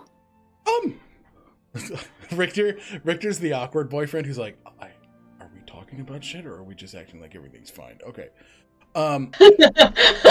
He's like, he is your deity. He is. Yes. No, I'm not gonna go. But I talk to him a lot, you know. You're not gonna go? I'm busy. Oh. We can wait until before or after training. You know that desperate look when someone's trying to get out of plans and then everybody's being really kind and like, no, but like we can make it work around you. And he's like, sorry, my hobby is bullying this big golden retriever of a man. And he's just like, you don't have to. She's running. Thank you, don't though. have to wait for me. Yeah, it's okay. Yeah, I just was so excited to be able to meet him, Landith. Yeah. Are you okay? Hmm? Are you having a crisis? You having a crisis of faith? I am sensing something here. No, faith strong, faith good, solid. Can I come? Yeah, of course. We're going to be very tight-lipped because we do not know yet if Landith is in league with Kervaith. I believe no, because he targeted the silence, but, I want to be sure. Okay, I'm glad that you said that we're going to be tight-lipped because I let slip something to Lila that I didn't know that she didn't know. So, that's the worst. What? I didn't know. Yeah. Well, apparently she did not know that Declan is at war with. Also, that Declan doesn't know that she's a Divanthier mage. So he learned that he could talk to metal and didn't know why, and no one walked him through it, and then he left his mother and didn't tell her, because of course, why would he think the school? But he should tell her where the school is. Why would he keep that from her? Because he does. Because he knows that he's a Divanthier, and he thinks that that's weird because he doesn't know that his mother is one. I guess. I mean, you know those plays where the entire plot is just that they don't communicate?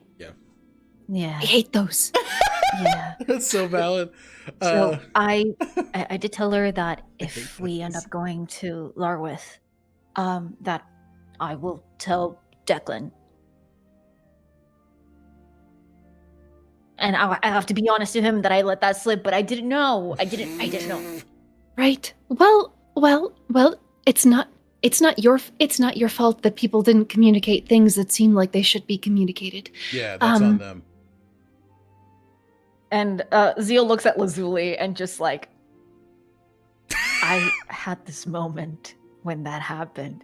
That was just flashbacks to that night at the tavern when we revealed that Sir was Declan's family, and that's not a great feeling. What a time that was.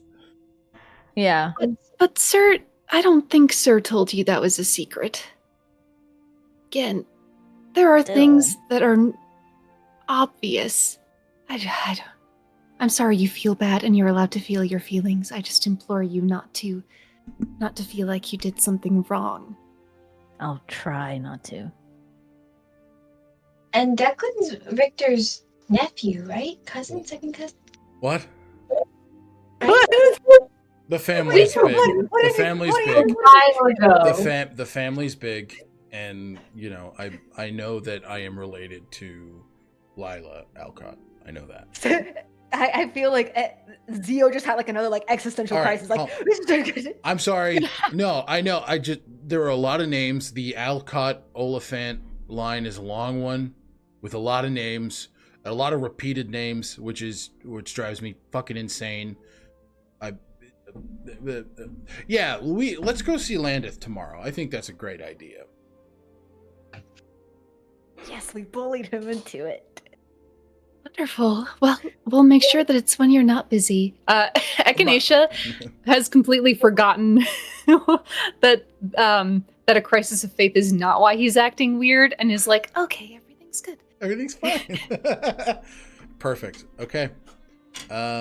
Lazuli, is there any point where you discuss the thing? Yeah. Okay. I would say she's going to let it happen a little bit organically. So naturally, when we're all together, we start to talk about logistics of like what's next, right? Even if it's just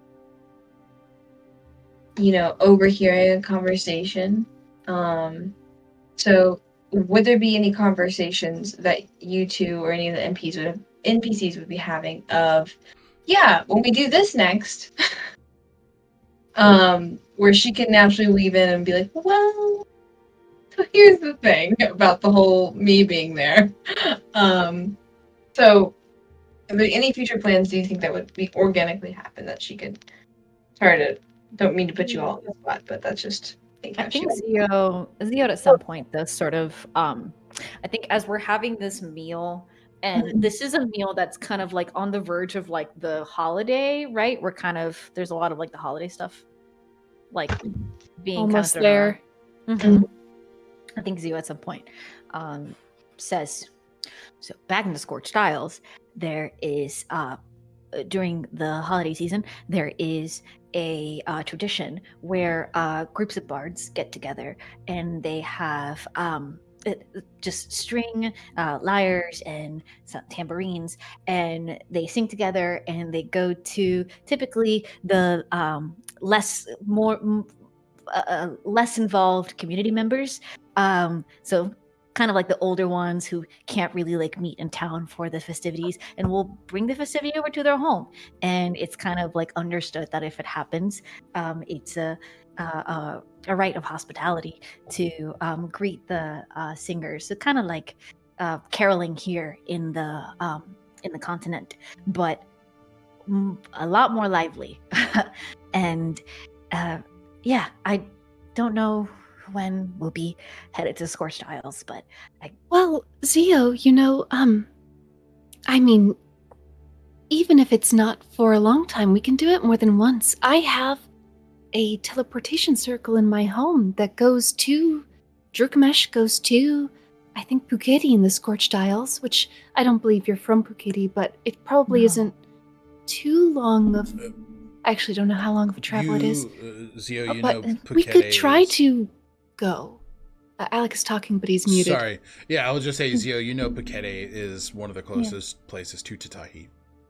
It's not far. It's not far from home. I mean, we could even pick up Io. If she's in Ulkes, right? Where Larwith is? Yes, she is in Larwith. Yeah. It'll be... We might have to... It'll take like 2 days because of the type of magic it is, I'm still a little new at. So resources being what they are, it might take us 2 days to get from here to Ilinbel to Drukmesh, and then the next day to the Scorched Isle. But we could still do that. Is it safe for Whistle to go to Larwith if we go? It may take 2 days for us going to Ilinbel, and then us going to Drukmesh, and then coming back to Ilinbel, and then us going to the Scorched Isle. Counting days. Was I know we'll talk to him about it if he's okay being at my home alone for a day. Richter does start nudging you, Lazuli, like, in there. So it's so nice to hear about your stories from home, Xio. I've been hearing a lot about stories from home, from Lapis and Aura, too. And I've been thinking about going there. She looks between everyone. For a little while. Not forever, but I think I need a rest, and I talked to Ermil about maybe becoming my mentor for a little while to understand being a wellspring, a product of the wellspring, and to be able to truly utilize that power and not be a tool for someone else. And that might be some time away, but it doesn't mean it's forever. I just feel like I need to live before I keep on putting myself in situations where I could die.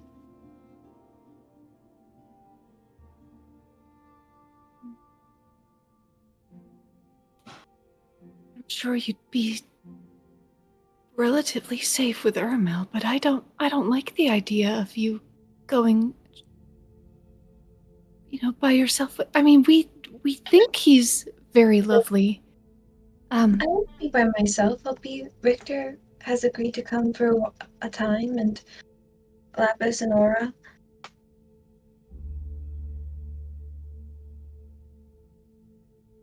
And maybe you guys could visit at some point, or...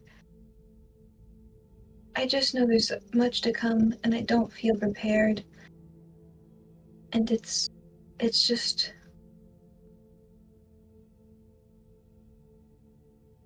The whole reason why I had taken that hag pact is because I was weak, and I was unprepared and naive, and I don't want that to happen again. And I just started this new arc, and I want time to understand myself and time to know my family. I just met my family, and I have no memories of what I shared with them. But there is a home for me that I want to know, at least for a little while. I don't want to leave you. I love you all. And she, grabs out her hands and holds Echinacea as if he'll take it, and reaches across the table to Xio. Looks at everyone's faces. I don't know how much I can help right now, and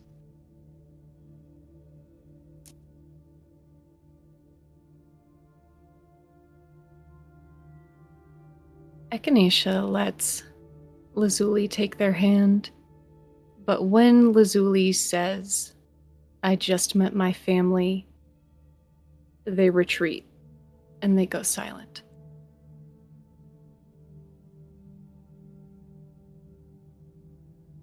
I understand. I know, especially with wanting to reconnect with Aura and Lapis.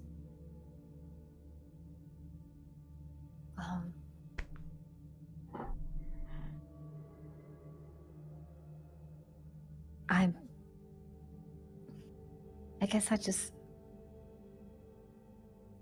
you've been there since the beginning for me. Would you be able, if we let you know when we're there, I'd really like for you to meet my family too.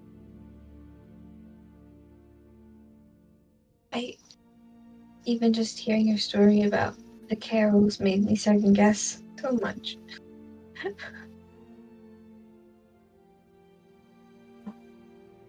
Lazuli looks to Echinacea again, and can I roll an insight check to see, or how much would they hide? Sure. Gotta beat a 25 deception check. Damn.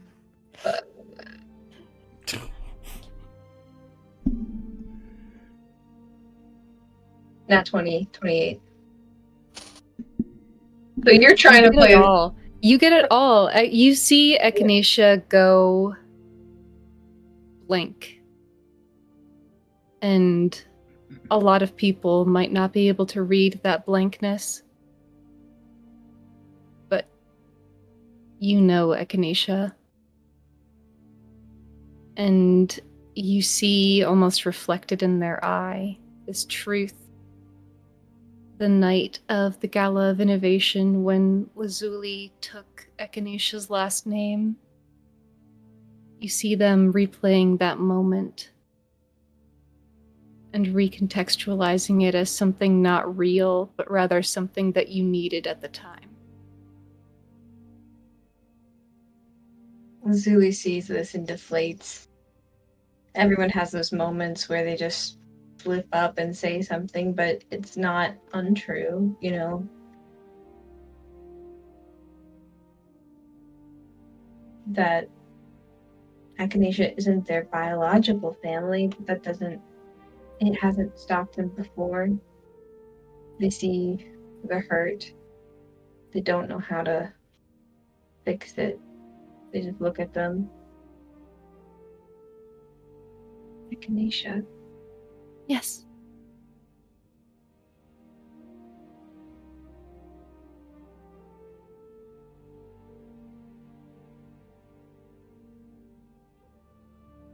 I don't want to leave your side. Oh, you're very sweet. You'll always be a part of my family.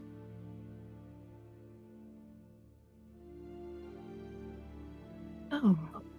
You can't see Dorian every day. He's off where he's safe. And I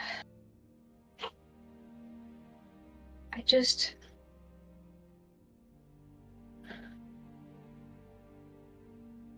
She's just nodding her skirts in her hands under the table, not knowing what to say. She's never been that good at words.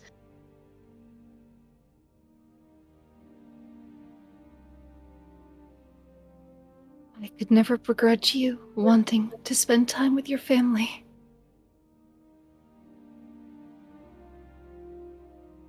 I hope it's everything you want it to be. Thank you. She sits back in her chair and doesn't know what else to say. Goodbyes are hard, and there's nothing that will make it better. Or truly. I mean, it's not forever. more than anything, it's not forever. Right. I want to see where I come from. And I know I want to fight for you. And she looks at everyone. But I know there's more. And I want to know it. You deserve more. Thank you. She can't sit still much longer, and so she starts to collect like empty plates. Yeah. And maybe asks Ishror or whoever is up for it to read out loud something by the fire, and curls up and maybe like starts knitting something or just keeping her hands busy working on tokens, but it's quiet and just not sure. Yeah. I think the night kind of reaches a fairly quiet and unsure conclusion. It's clear that there are a lot of complex emotions with this departure and the reasonings why it's happening. Ishror absolutely abides, and Lazuli, as you're kind of sitting in the center, begins to read. Kaelin very quickly takes Echinacea by the arm and props them up on the counter to dry dishes as he washes them. Just a little thing to do. And he just looks, and family is complicated for him. He does not have the right words here. But he just kisses their hand and just, in a way that they have done in the past, gives you a look, and you know that his ears are open.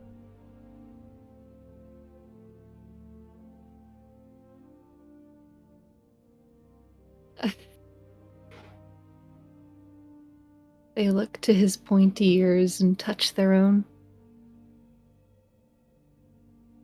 I know I've lost many of the memories, but we have to get used to people leaving us, don't we?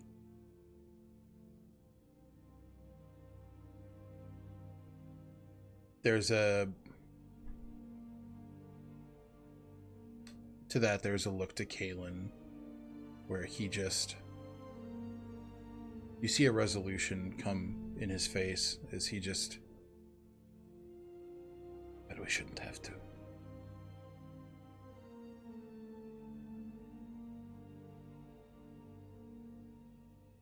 I'm sorry.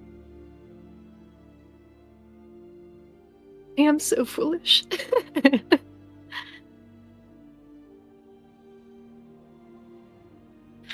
Oh. Do you want to go upstairs? Yes. He picks them up, and all of you see Lucian, without words, leave the humble abode. He just, very quickly kind of, not in the ways that he normally does. He walks through the front door and just leaves. Casimir taps your shoulder, Xio, and just says, mind helping me with dessert?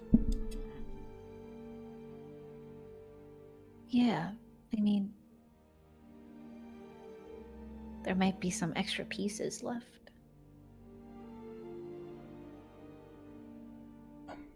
Is there any way to preserve this? Like a spell that just stops time, stops it from... I can't do all of that.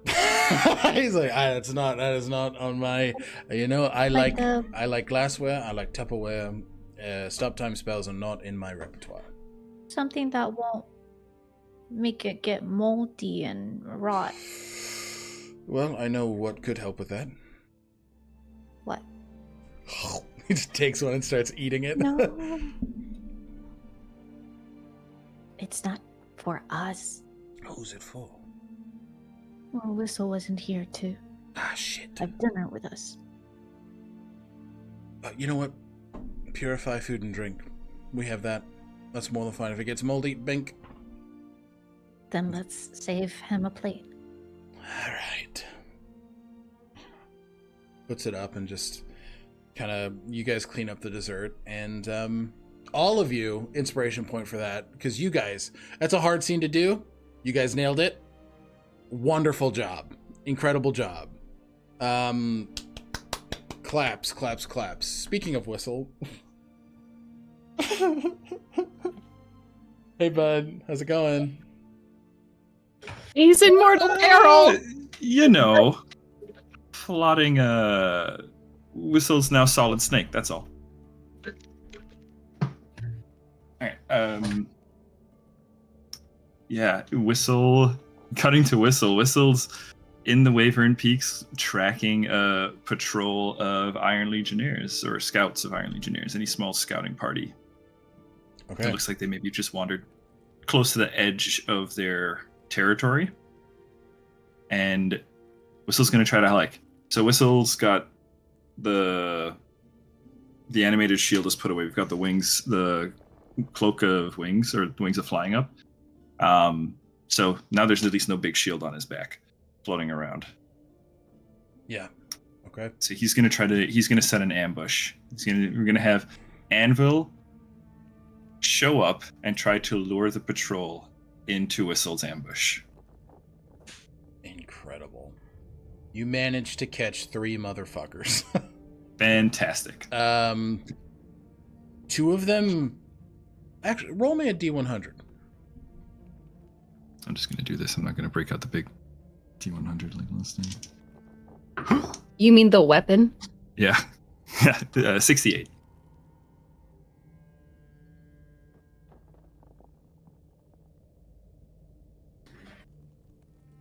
I'm going to take the hat of disguise. It's kind of like a sleeve thing, and kind of pull it over so he's like full ninja mode.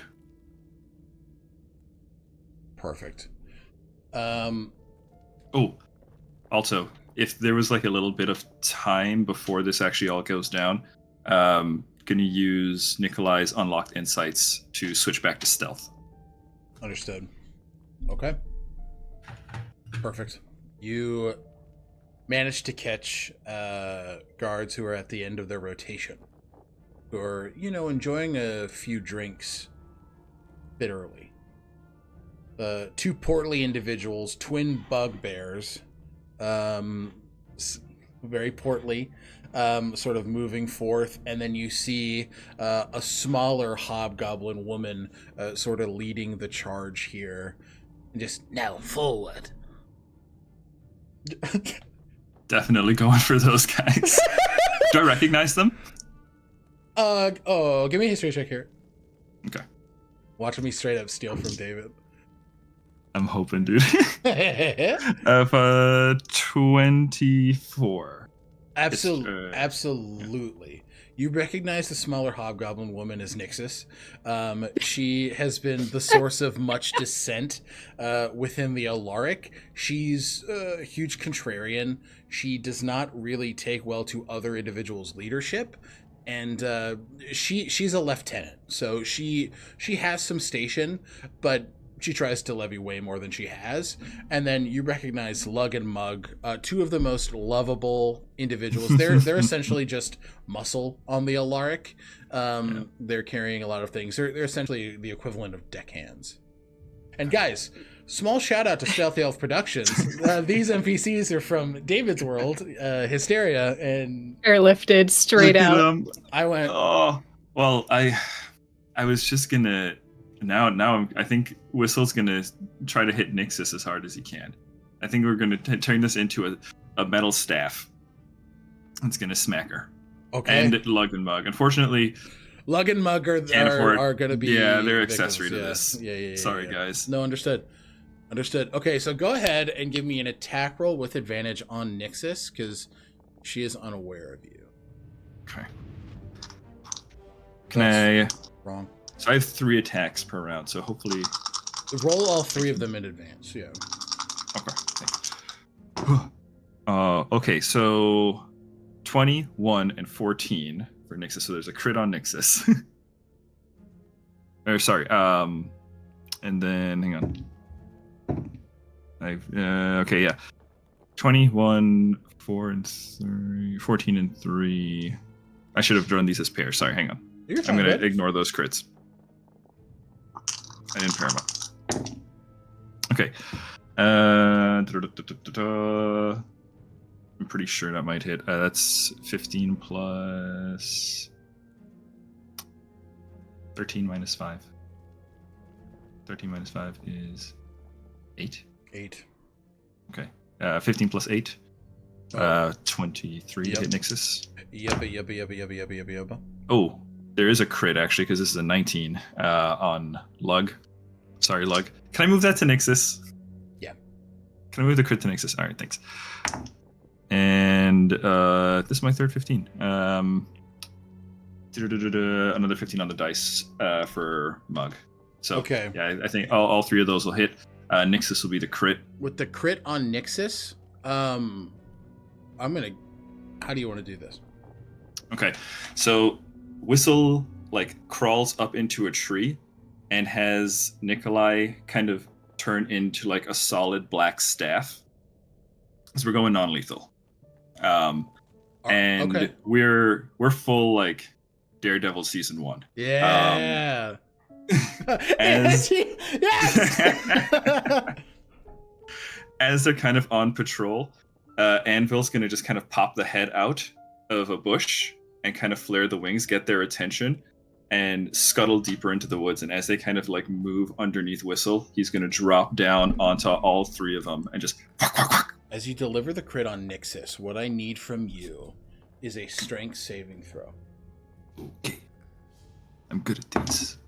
I'm gonna use an inspiration on this. That's a dirty 20. The kind of 20 you're gonna blush when you tell Mom. Okay. You drive the staff downward and you feel as you're almost directed toward Nixus's head, which would be a killing blow. But you're kind of able to you pull it back. The weight distribution felt off. It felt weird. But then the hit strikes true. And she is unconscious. As Whistle kind of comes around, twirls Nikolai in hand. What was that about? Just thought we needed to take her out. Yes. We'll take her. She's out. Just let's be careful. We're not here to kill anyone. As you If say. we can help it. As you say. They have standard issue short swords or anything like that? Oh yeah, short swords, some blunderbusses with a crit. Okay. Whistle's going to take their short swords, kind of sit them back to all 3 of them, back to back in a triangle, prop them up, prop the short swords underneath them, and use the Divanthir transformation to make a small cage without any doors. Okay. And just have the 3 of them just kind of stuck all together. What a missed opportunity. I should have used the fucking comedic track for this. God damn it. Unfortunate. Oh well. Oh, we're just getting started. You have successfully disposed of Lug, Mug, and Nixus. Perfect. Last thing I'm going to do, because we're still kind of at the edge of the range. Yeah. Whistle's going to take... I've got some rope. Going to tie the rope, make a little loop at the end, and give it over to Anvil. Now, Anvil probably can't carry all of them, but just fly away as far as you can. Just drag them along if you have to. And when they wake up, just leave them. Understood. And then Whistle is going to use the Hat of Disguise and turn into Nixus. Perfection. Okay. You turn into Nixus, you make your way forward, and where are you headed? Whistle's headed straight through the camp, and we're going to just kind of note everything that goes on in camp. Anything that stands out. If we see Anaros, the Black Dragonborn, definitely avoiding that individual because I think he's telepathic. Yeah. and will move towards the airship dock that's under construction. Okay. Understood. You begin to make your way, and at this point, what you see is very standard fare for the Iron Legionnaire. It's very standard fare for the operations that you've been a part of with this organization. You do see Anaris, and you do kind of divert, but you get stopped a few times with some individuals. Just, hey, where you going, Nixus? You want to meet me for a drink later, love? Just gonna shoot him the dirtiest look as I can and try to intimidate him to back off. All right, fair enough. Nixus is so detestable, no roll required. Perfect. Just an immediate like, yeah, understood. I'll fuck off. I'm sorry to bother you. You do see you hear it first. This resonant that same sort of metallic warbling that you felt the day you fought Isradon. And you see walking forward Lord Tarvish, moving into the keep. Anaris, good to see you. How are we? Oh, quiet as usual. We have work to do. Asshole! Make sure that the congregate get what they need, and well, we are to report back to Isradon by the end of the night. ZenOkami is not going to load itself.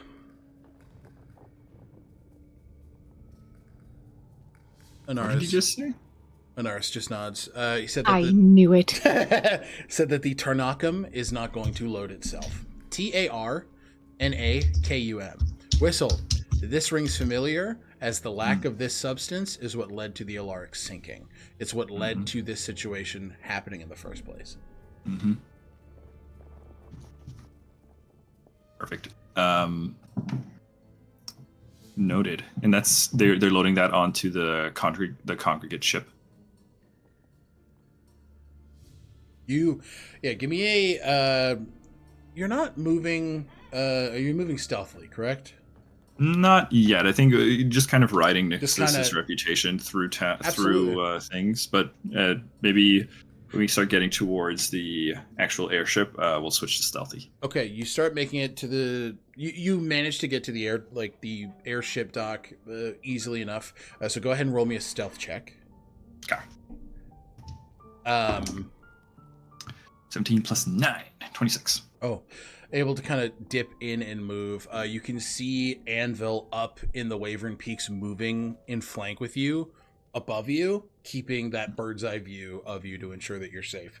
But you move in, you see two congregate soldiers standing and just... What fell? Is everybody okay? Yeah, it's just the dogs upstairs. Oh, fair enough. Hey, guys, Sorry. Come on, dude. We're trying to produce a show. Guys, really? What the fuck is up with that? All I want is to go home. I'm just tired of all the flying. It is not my desire to constantly be in the air. I get sick. Makes my stomach hurt. And plus, we need to make it back all into the Thimmelts. They have a ball here at the fall, and, well... If we're not back, we cannot protect the Lord, the Lady, their piece of shit son. You hear the female congregate soldier. I don't know, I think he's kind of handsome.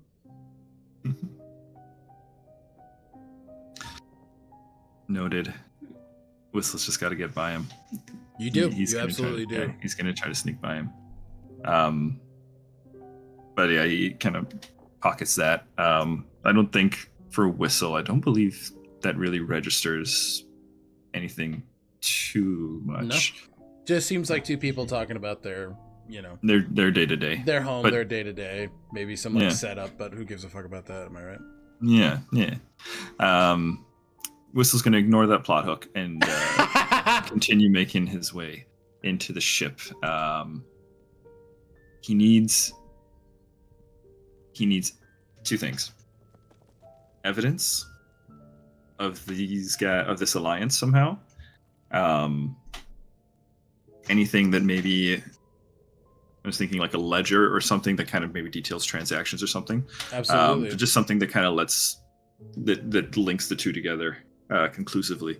And then I want to find those Tarnakum stores. Okay, so go ahead. That'll be after. Yeah. What you're gonna do is roll me a stealth, an additional check to maintain stealth. Okay. My last inspiration is going to be used here. Damn, no soundboard. Nope. You said it only counted for that one time. That's going to be 25, 16 plus 9. 25. Let me just roll.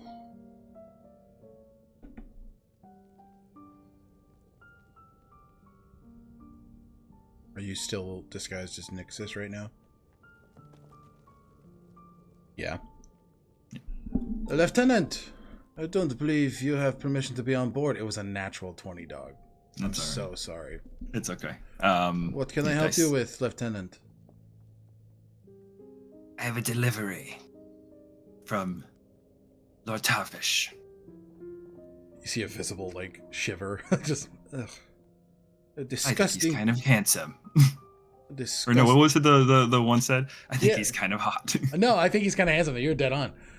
I don't know. I think he's kind of handsome. You have quite a particular taste. Well, just so happens that the flavor I like is in charge of the Tarnakum's transport onto the ship. I'm here to make sure that it's going smoothly. Roll me a deception check. Fuck. I mean, sure. I'm gonna give you're disguised as Nixus. So it's cocked between a 20 and a 2. It's resting on the other dice. You have advantage here, so. Oh, sweet. Oh, God. Well, it's been real, guys. That's a 10. Lord Darvish is not in charge of the Tarnakum stocks. Shouldn't the lieutenant know that? Okay, changing tax. Gonna get in their face and just say, well, maybe you are misinformed then. Why don't you run along and learn something? Run along and learn something. You mean intimidation check. Flat roll. Natural 20. Nixus has garnered a reputation of being capital See you next Tuesday. Mm-hmm. And this woman does not want to fight. Fine. If you're wrong, if I'm right, you have to answer to Isradon. Goodbye. She kind of turns away, but you see, like, starts to scuttle really quickly as she's kind of like, oh, get me away from this fucking little In as much character as Whistle can be, he's going to spit on the floor behind her. Perfect. Okay. And give me the investigation check to find a ledger. Okay. We're right back here looking for books, dog. 15 plus 11 for 26. What you find here is not dissimilar from ships that you've been on, particularly the Alaric, but you see a lockbox that is locked via arcane means. It is tucked underneath a desk, and it's clear to see, like, you're kind of back to your alma mater here, where you're like, yeah, that rings familiar. That's true to me. Okay. I understand that these are arcane. This is arcane sigilry glyph ward that I cannot penetrate. Yeah. But you could take the whole fucking thing. With a 25, it is trapped. With a 25, it is trapped. Okay. Because investigation, it is trapped. Yeah. If it is moved, there are wards in place to. Yeah. Alert those in charge, not Lord Tarvish. Okay.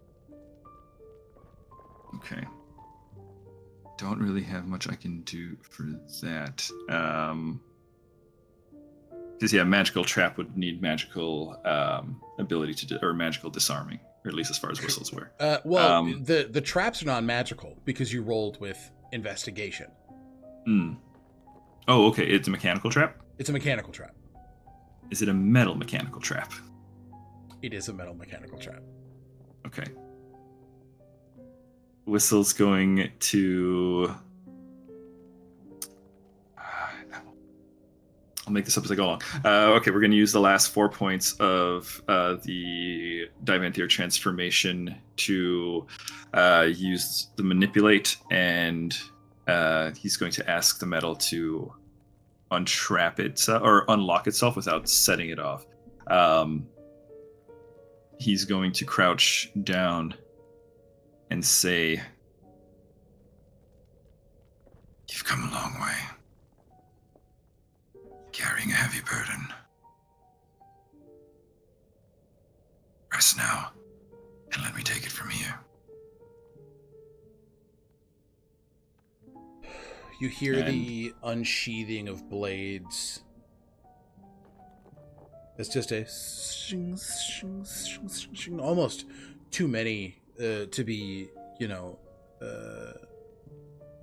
be held by individuals in the space. There's nobody else here. And you feel this sort of looming presence over your shoulder. Good. You are doing well.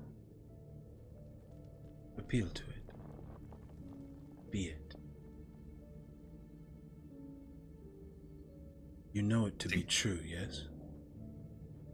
As the voice is speaking to him, Whistle closes his eyes, and he just kind of like hovers his hand over the metal braces of the chest, and there's sort of like a magnetic resonance that's just...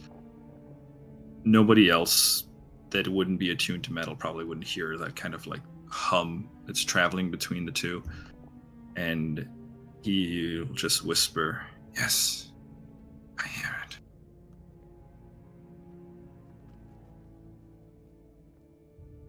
You will meet trouble on the road ahead. Those who wish to see your destiny crumble.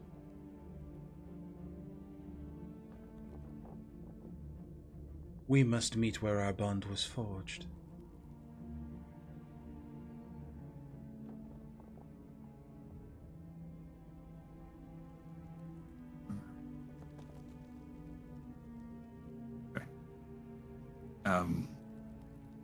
Whistle's not going to ask to confirm he has an idea. Yeah, absolutely.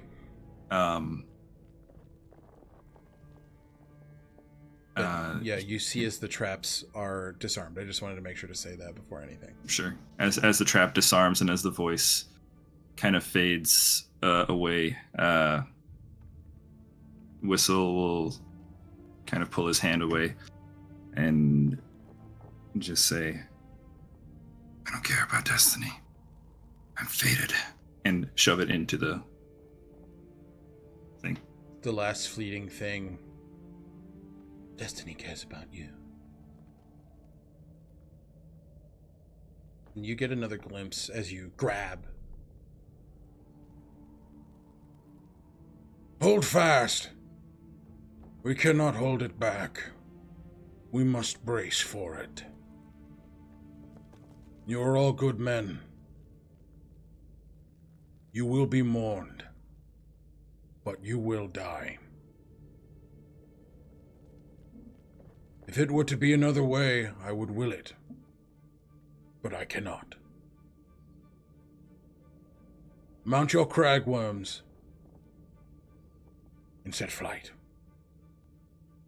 You hear all in unison, "Yes, Lord Vendrick!"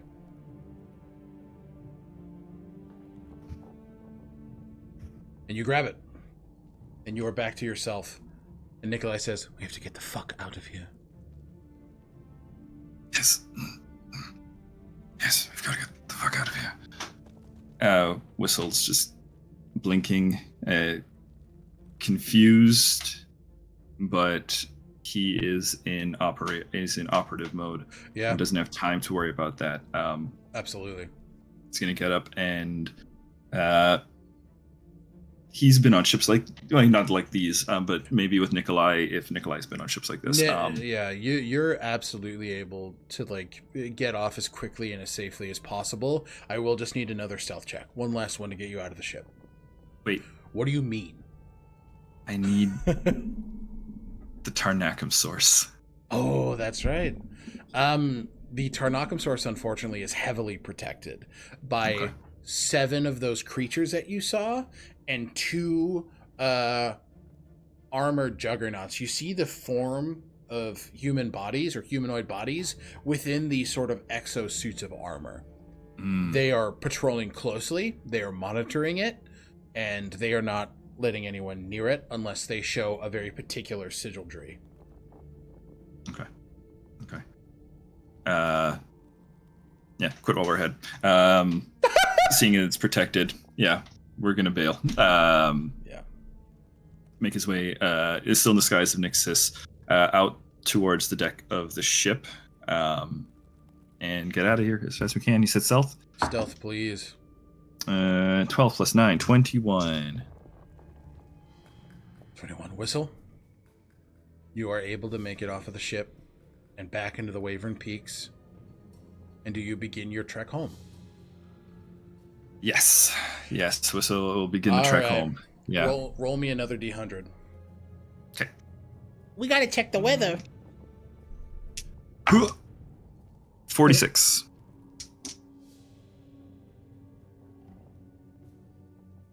You're met with a larger snowstorm that impedes you by about a day or so. So you make it back in 10 days, not 8. Okay. But what I will say, we're gonna for the goal of getting everybody back together. The next time we touch base with Whistle, he'll be with everybody. Perfect. During that time, just to so that everybody's aware, Whistle would still be filling out a notebook and using the bookmark to send updates to the team. Perfect. So everybody, all of the other Fated are informed, and David, inspa fucking ration point. Nice done, dude. No captions. I did not say racist point. Incorrect. I did not say that. Wrong. Dude, come on. Oh, no. The white man is white manning. Okay. Canceled. Cancel Tales Archive. Shit! Alrighty. Yo, Google captions are fucking wild sometimes. So, back in Isle Thalor. It's been real. Yeah, you've been here for all of about an hour and witnessing me get canceled real time. So, back in Isle Thalor. Folks got things to do. What are we doing? What are we up to?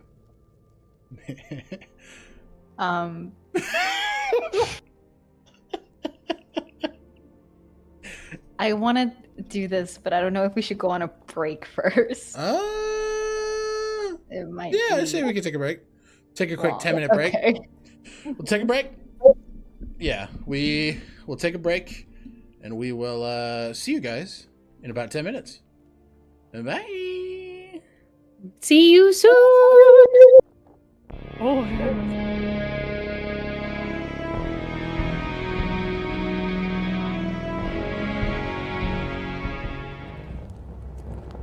Echinacea came to consciousness kneeling before Magus Arcanum agents in the smoldering Kaelkirk streets. No memories remained in their skull, except one, their hand ripping the heart out of the Arcanum agent Valor. Echinacea was taken into custody by none other than Valor's husband, the notorious Casimir. After a month in solitary confinement, Casimir's intrusion into Echinacea's mind revealed that the false memory of killing Valor was planted by the Winter Court Fey Queen Coliata. Casimir uncovered a true memory hidden beneath the false one the night Echinacea met their husband, Lorien Belnades Larethian. Despite discovering Echinacea's innocence, the Arcanum refused to release them, keeping them locked in Casimir's tower. Until the day the Oracle of Aldengate revealed that Lorien did battle against Coliata upon the site of a Shadowfell rift over half a century ago. There, Lorien was defeated by the looming shadow Eadwulf.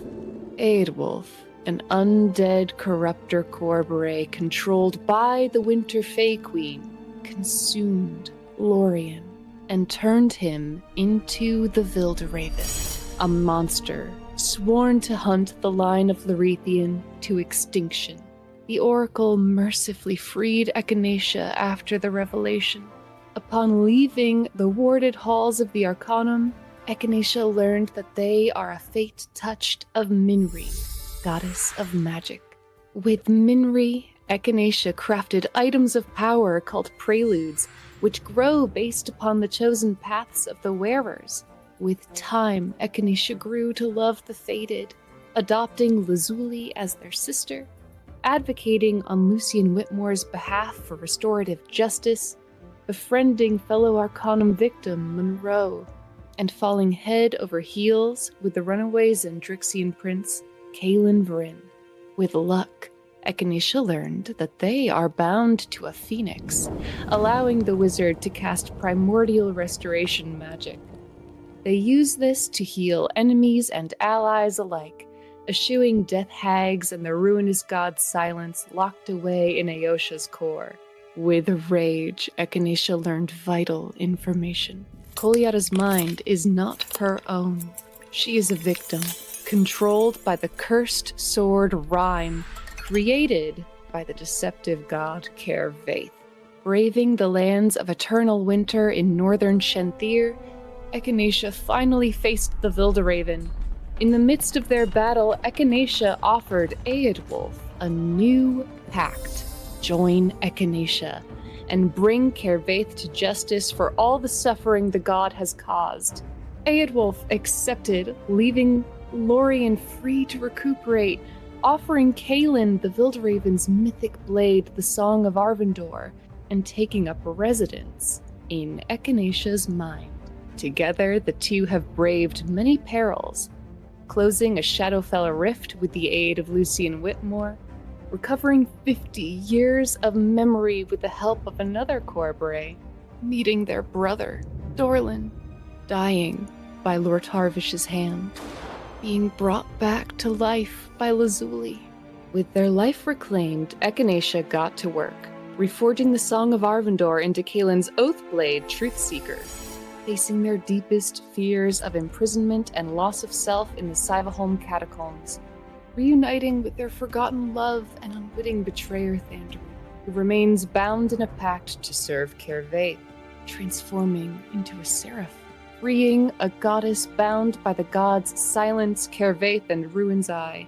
Echinacea now seeks to reclaim the rest of their memories, to save Koliada from Rhyme's influence, to free Thandoril from his pact, to close the rifts that scar Tolesh, to dismantle the Magus Arcanum, to confront Kervaith, to break the silence.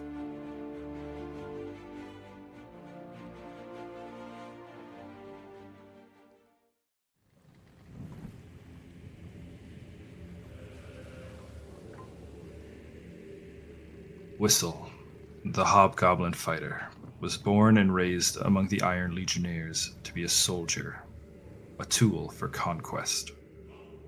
A veteran of numerous campaigns against the Scorched Isles, Whistle earned the recognition of the draconic captain Isradon of the Alaric, a mighty Titan-class ship. Steadily climbing the ranks of the Alaric's crew and garnering a reputation for efficiency, Whistle was eventually charged to lead a covert mission. He was tasked with leading a team to steal a Divanthyr tome from the famous Larwith Academy in Drukamesh. His life changed when on a mission, he was compromised by the only thing his grooming amongst the Legionnaires could never prepare him for. He fell in love. Whistle's budding affections for Nikolai, a Divanthyr scholar at the Academy, blossomed into a romance that threatened his entire mission. Everything came to a head when Nikolai attempted to stop Whistle's team as they secured the Divanthyr tome. Nikolai was shot by Whistle's ally, Lord Tarvish, and as he died in Whistle's arms, something miraculous happened. Nikolai's soul was imbued into a Divanthyr dagger that the two men had bonded over during their brief time together. Since then, Whistle has abandoned his Iron Legionnaire objectives and his team from the Alaric mission. Tricking Lord Tarvish into believing he had the Divanthier tome, Whistle sent his crew back to the Alaric. Now isolated from his former crew, he has dedicated himself to discovering a means of restoring Nikolai. After encountering the Fated and witnessing their crusade against the great evils that threaten the world, Whistle has found allies to aid him on the path to redemption and acceptance. It was not long before Whistle learned that he is the subject of a Divanthier prophecy, a leader destined to unite the Ally-born and save his love in the process. Unfortunately, the trick Whistle played on his Legionnaire crewmates only bought him so much time. After a failed attempt to retrieve the book by Viper's Hand mercenaries, Whistle's Alaric crewmates took matters into their own hands and attacked members of his new party. Whistle arrived in time to watch Lord Tarvish kill Echinacea. Falling back on his Legionnaire training, Whistle cleaved the gunman in twain without a word. Navigating the strife caused by using Nikolai to kill, Whistle set about seeking redemption. Having been crafted a prelude by Echinacea, seeking training from the Golden Dragon Helgon the Gildenfire and the Winter Court Knight Uldiel, Whistle found himself taking steps down the path of the Protector. In doing so, Whistle promised Xio that he will take the burden of killing upon himself should the need arise. Whistle's role as a protector found him ensnared in a deal with Isradon to claim a new lair on his captain's behalf. In an act of desperation, Whistle offered Isradon the abandoned keep Cyvaholm, the meeting place of the forces of the Eclipse of the Three, the vile gods Kervaith, Ruin's Eye, and the Silence known as Vaemir. In the Cyvaholm catacombs, Whistle the Protector came face to face with Whistle the Legionnaire. Suffering under the weight of his past, Whistle was forced to relive the choices that made him into a killer, until finally coming face to face with a cruel vision of his father. In that moment, the sight of Lazuli under attack broke Whistle free of the past. The Protector persevered, buoyed by the faith of his party and his love for Nikolai. Now, Whistle has abandoned his Iron Legionnaires and thus earned the ire of his former Draconic master. Days after retreating from Cyvaholm, Whistle found himself confronted by the adult Red Dragon and the reconstituted Lord Tarvish. Battle quickly ensued, during which Whistle was felled by Lord Tarvish's hand. In death, Whistle found himself face to face with an endless field of weapons and a godly entity, an icon known as the Maiden of Blades. She affirmed that Whistle is a protector. When Lazuli came to bring Whistle back to life, he accepted, returning to lead his party through a harrowing escape from the dragon Isradon. Thus, Whistle's connection to the Iron Legionnaires was severed. For the first time in his life, Whistle is a free man.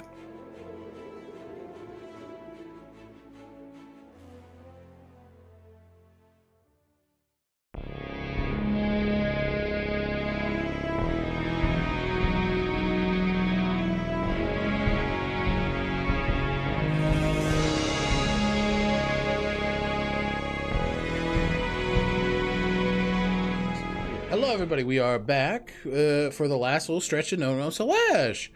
We got some stuff to do. Let's do it.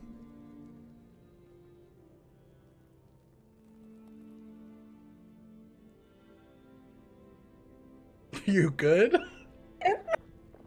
You're waiting on me. Okay. We're waiting on you, babe. Got it. Hi. Also, I want to start this by content warning. Oh, yeah. Emotions. Just relationship talk. Feelings. Feelings, yes. Xio, I guess Xio, this would probably be on some day as we're still waiting for Whistle to come. Yeah. Xio is, I think, going to meet Isandro for their usual classes. This time, however, they do bring with them. They have with them that they would like to give to Isandro. Okay. I'd say the lesson kind of follows the same sort of cadence that it has over the last couple weeks. I'd say that we kind of find ourselves as the lesson is wrapping. And yeah, please. And Xio, do you have any plans for tonight? I was planning to go back to the Whitmore estate and sleep. Why? Yeah. And Xio pulls out from their pack. It is crudely packaged because they're not very good at wrapping things. And then sort of both hands on the package, hands it over to Isandro, and it is small, light, thin, wrapped with a piece of twine. He's looking down at it, kind of looks up, kind of asking if he's to open it now. Yeah, that way I can tell you what it is. He kind of lets out a small chuckle and just opens it. And inside is the bookmark with the wolf howling at the moon and the silhouette of a hummingbird against it. I know you said that you wouldn't be with us for too long. This is I made it. Echinacea helped me enchant it. It's a bookmark that lets you send letters to anyone who has a bookmark. And of course, I have one, but it's not just me. Echinacea has one, and Whistle has one,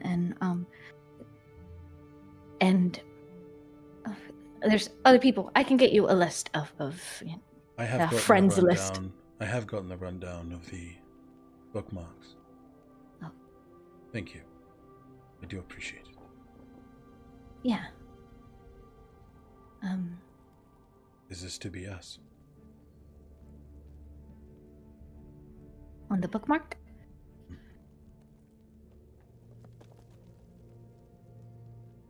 I made it with that intention. Yes, I did.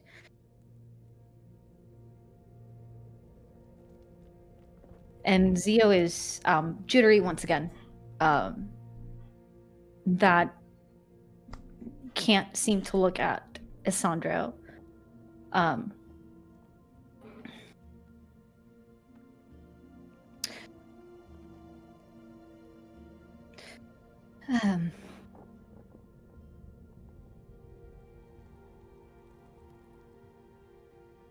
So it's us. It's you and me. It's what I want. But the Amine will always come first, right?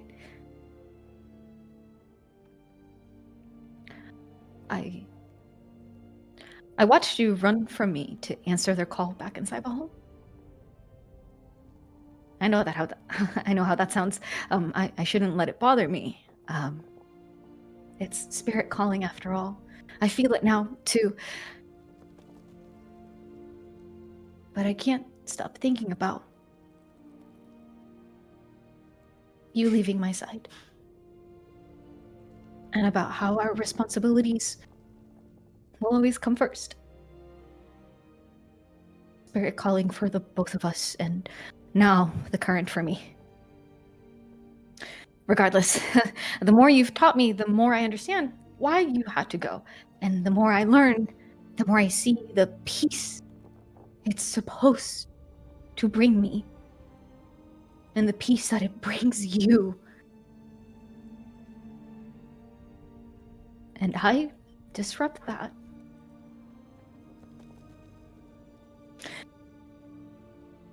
You've asked me what it is that I need and what you can do for me, and I am so afraid of asking too much. I'm afraid of taking pieces of you and being unable to give them back whole, corrupting them, disquieting them. In this moment, Xio's eyes search around them for just the fleeting whisper of an Amine. And when they finally find one, they see how the Amine sort of shivers and becomes turbulent. And they've known and they've learned that it's because of these types of emotions. Mm-hmm. And Xio feels a deep sense of sadness and defeat, believing it's their fault when they see that.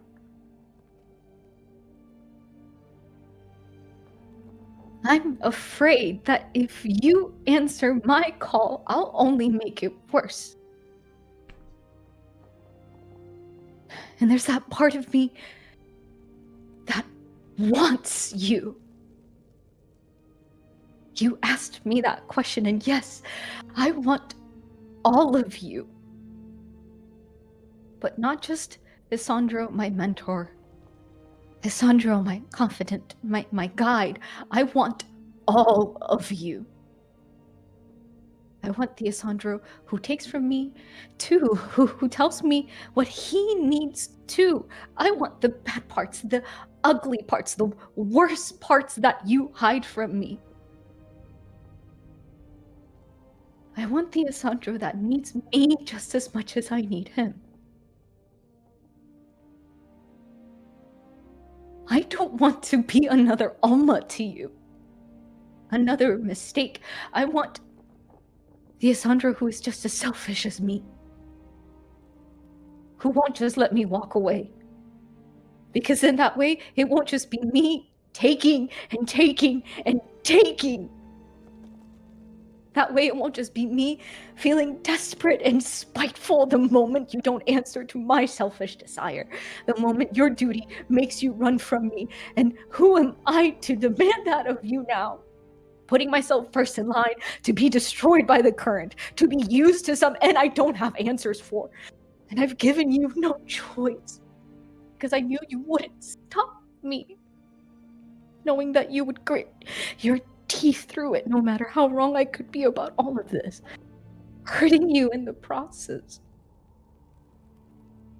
What sort of peace is that? What sort of balance is that when I'm raging with confusion and chaos and Xio finds himself again in that white sandy beach, that liminal space. Helias's face is gentle and wistful, with a sad memory of a love that once was.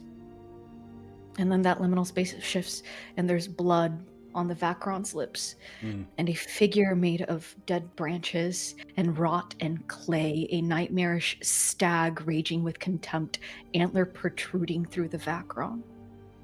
And the liminal space shifts again, and a staff replaces the antler, and where Isris's face would be, Xio sees himself. If you give me all of you, how will I know that all of these ugly, corrupting feelings within me won't just be me ruining your peace? How will I know that it won't just be me making you worse, making you hurt, and you don't deserve that? And if we won't ever come first to each other, even if the call of the Amine comes first, even if the current tears me apart, I don't want to hurt you again. And what I need doesn't matter unless I know that I won't destroy what brings you peace. That I won't be filling you with all of my rotten and ugly roots because I selfishly love you. I love you. I'm sorry I couldn't say it when asked. I'm sorry I pushed you away. I don't know what to do, and I'm afraid I won't bring you peace because I love you.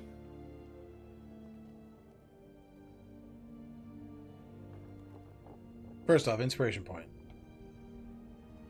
Incredibly performed. Isandro, his eyes have not left the bookmark. And he looks up to you.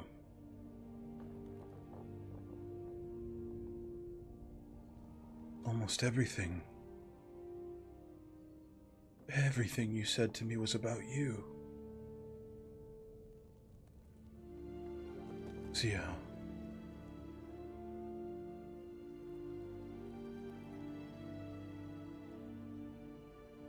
I have not been considered.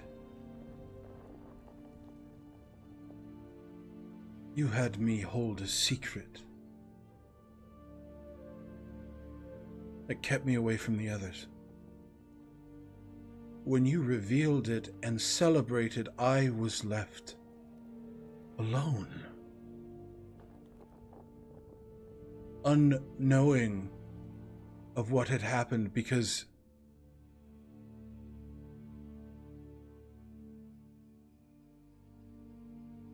I've never come first to you. Your destiny has. And that is allowed. I do not fault you for it.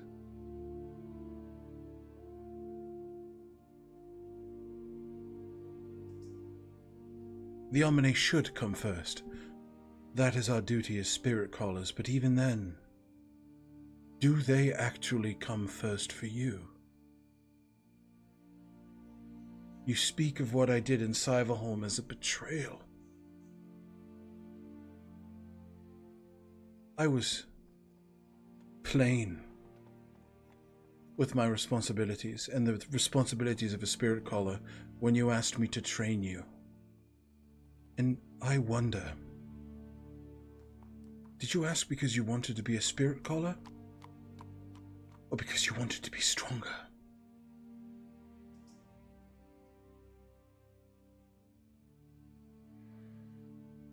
The only time I see you pursue Omine is when you are with me. And you speak of the current, Xio. I asked you not to. I asked you not to, and you told me you had to. You've spoken to me of how people have tried to stop you from doing what you want. I didn't want to do that to you. I did what you wanted.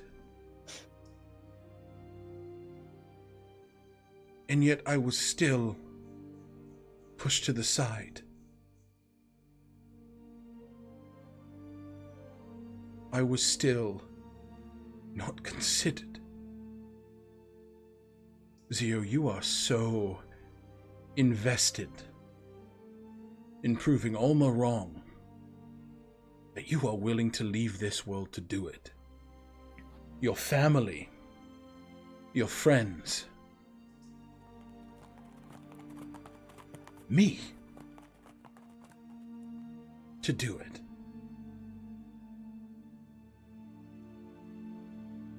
You are not another Alma.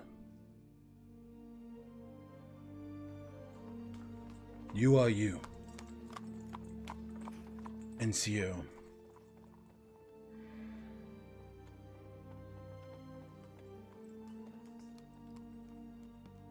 you are selfish.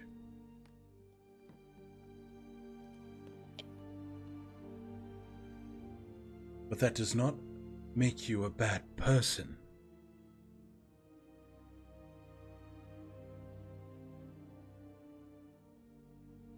Destroying the current, going and undoing the Tetheriums, will unleash chaos. That does not serve the Omine. and I do not stand for it. I can't. It is antithetical to all of the work I've done over 2 decades.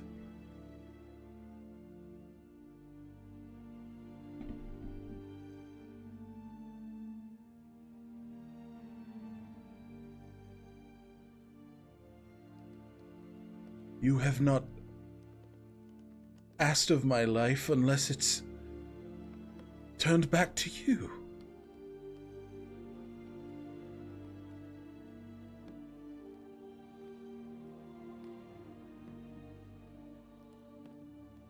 My experiences are only as valuable as cautionary tales.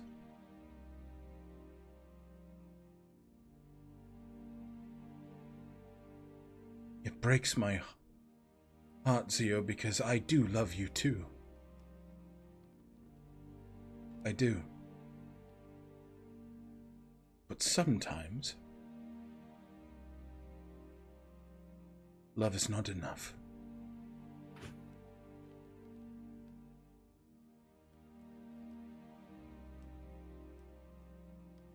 Because inevitably I will hold you back, or try to. And you will resist.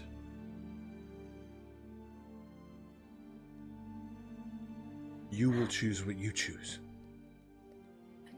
I don't want to.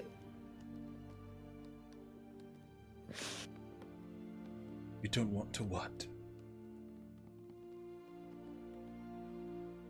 I don't want to resist you. But you have. And you are.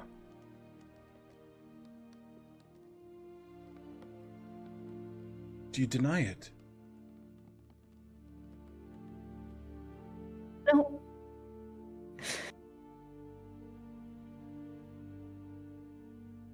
I didn't know how bad.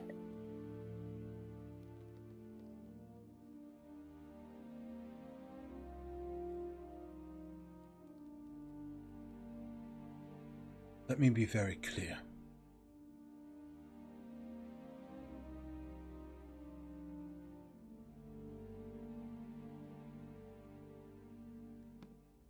You are not selfish. Or you are selfish, but you are not a bad person because of it.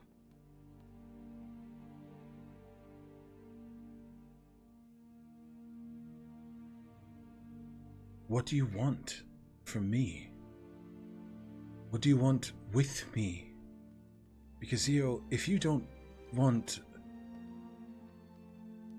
From what I see, you are racing to a future where you are no longer of this world. I can't.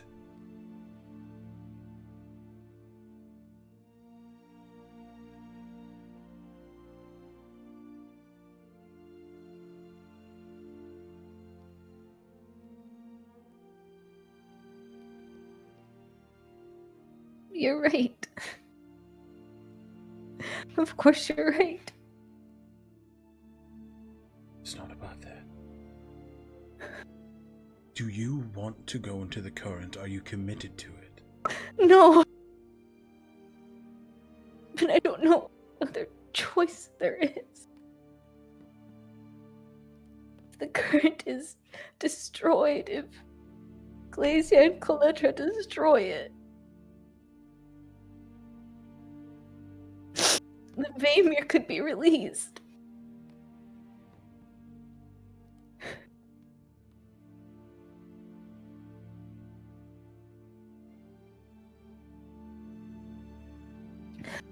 Elidas wants to try and search for answers, for different outcomes.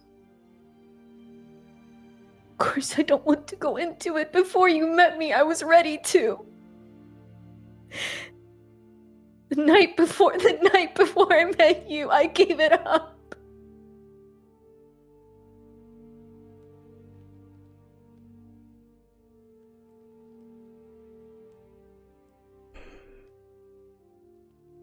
And yet here you are, picking it back up again.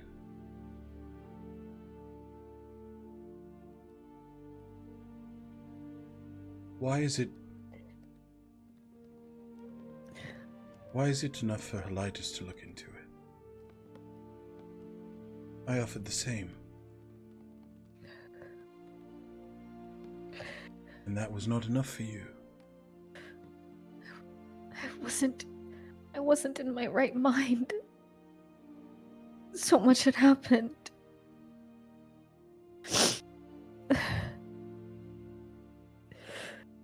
I wasn't thinking. Of that we can agree.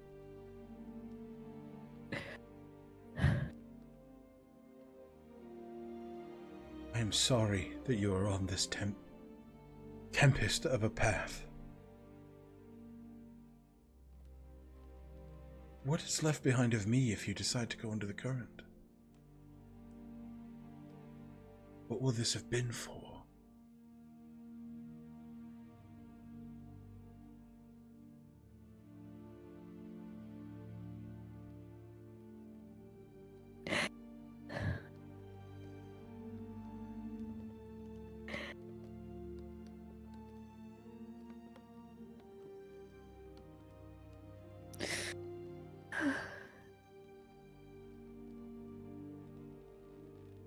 I don't know. I've never felt like this before.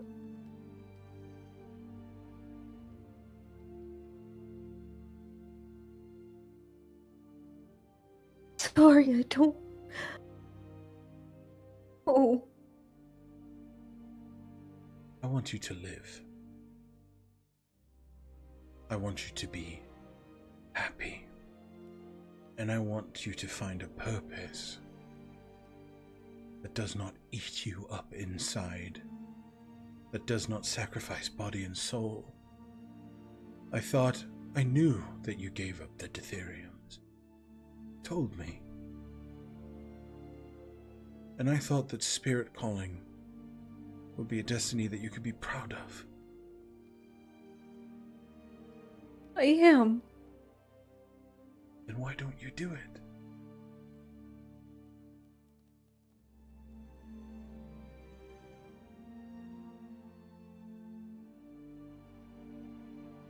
The Amane are ancient. You don't think they may have an insight on the primordial current?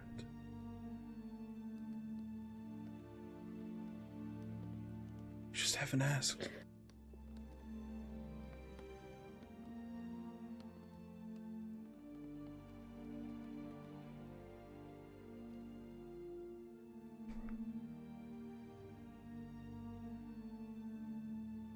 I'm sorry.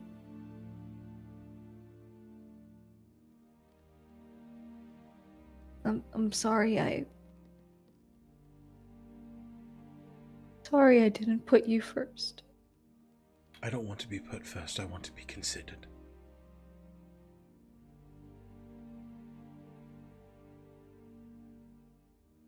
And to be considered now, after all of this, I am still hurt. And it will take me time to heal from that hurt. So I do not hate you.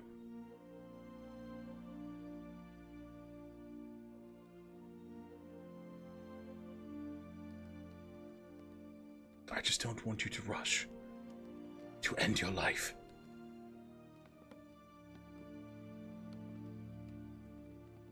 But it seems that advice is only taken by others.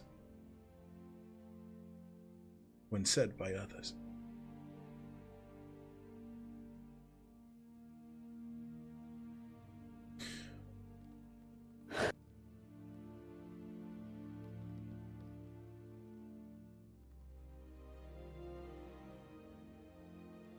I need time. You gave it to me, of course. You deserve everything. And more. So do you.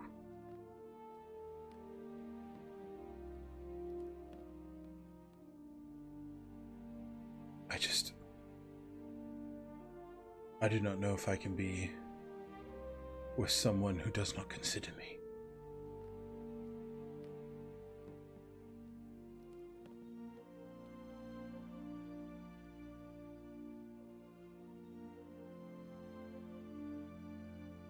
Then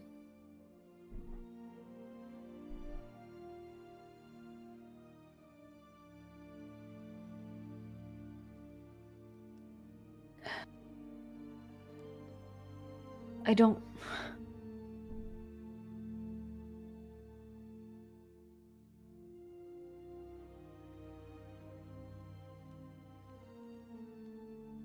Then allow me just one last bit of selfishness.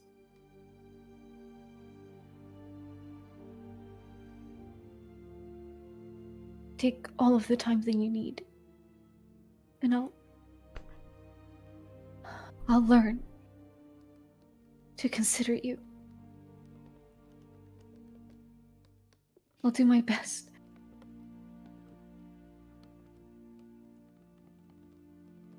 And maybe someday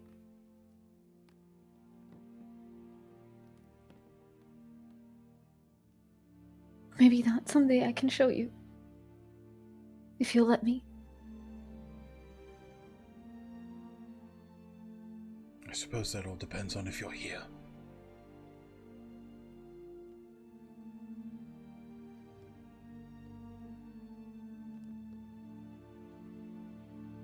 I will never turn you away.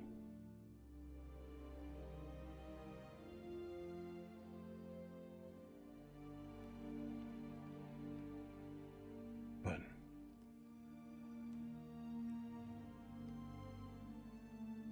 I do not know if I can teach you anymore.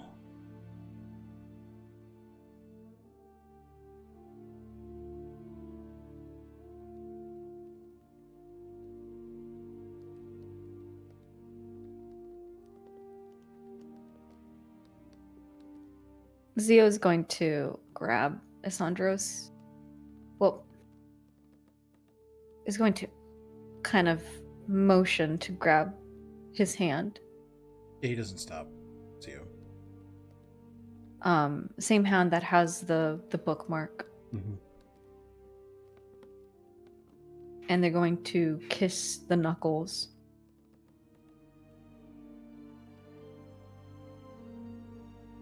Before looking up to Isandro.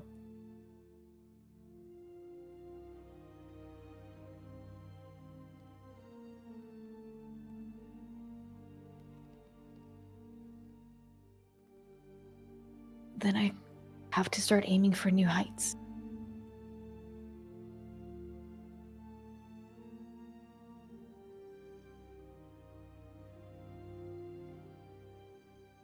I hope you saw.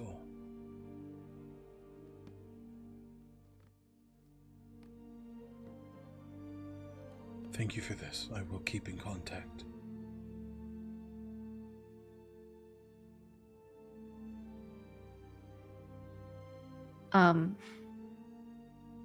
As Isandro is turning away, He is going to offer to take you back to the abode. He's not going to make you walk all by yourself. yeah, of course. Do you want to come in? We don't have to. I want to process some things. And thank you for the invitation.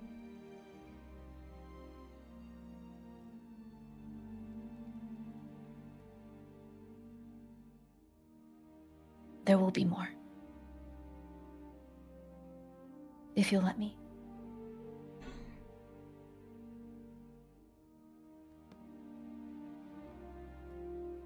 Nods and just starts to walk with you back to the humble abode.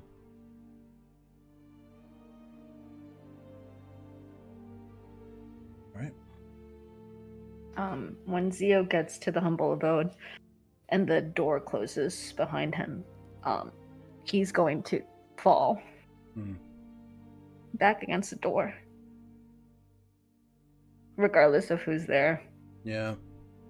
Just tears. I'll leave this open to anybody who's there. Zio.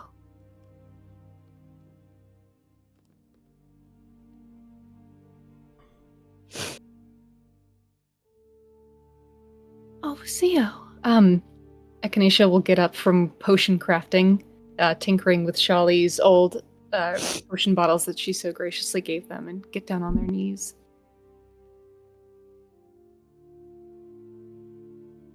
Echinacea, how do you learn how to be considerate?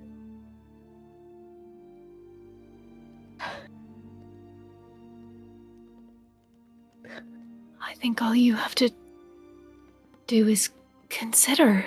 What do you want to consider, and what's wrong? And do you want to be held? And Xio just falls onto them. Okay. They rub Xio's back. Is this not considerate if I'm crying on your shoulder? Xio, I asked if I could. Xio. I don't want to keep putting myself first.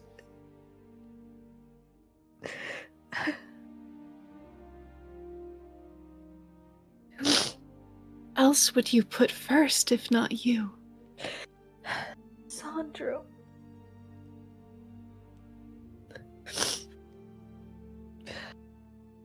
Oh, okay. I messed up. Oh. I messed it all up.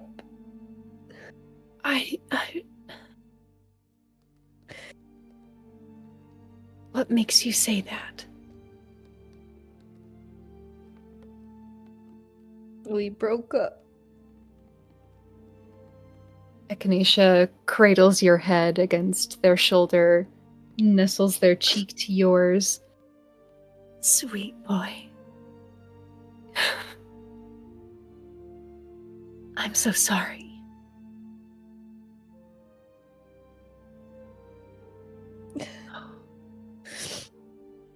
I want to learn to be considerate too. And I don't want to go into the current. Oh, Xio. Then I don't want you to go in either.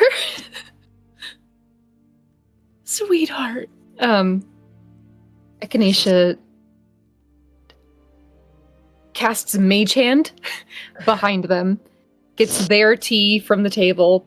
It sets down beside us. Get another Mage Hand, grabs a water, sits it on the other side. You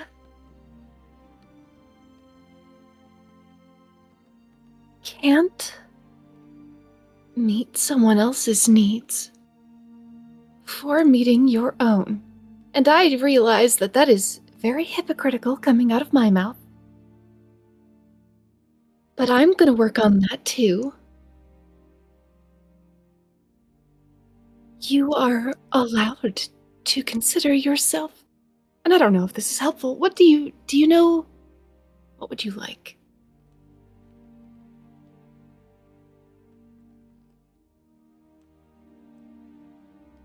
Fine. This feels good. I'm sorry. Wait, and then pulls back and it just says, but you were doing potions and I don't want to take up your time if you were doing potions. Xio, no matter what, I will find something to do. You didn't interrupt me. You weren't... I need to be interrupted, and actually it was very considerate of you to...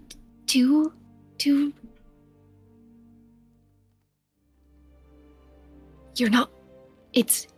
Echinacea is in the place of,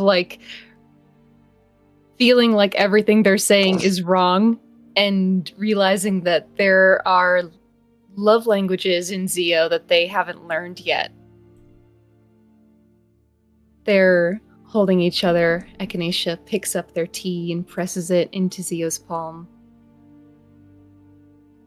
It was very considerate of you to say. Just now. That. Thank you. This is chamomile. Would you like it? Yeah. Okay. Kaylin moves Zio. up to the... Oh, sorry. No. Kaylin moves up to the two of you. I'm going to move you to the couch now. Picks the both of you up. Oh my god. He's got a belt of giant He's so strength. strong. He's just... All right, come on. He sits you both on the couch, and in the humble abode kind of creates a private space for the two of you. He brings in a teapot. He brings in baked goods. And he does look at you, Zio, and just say, "They're right, you know. It was very considerate to ask." Well, I'm trying to be more considerate, so You're off to the first step for everything. You're off to a good start.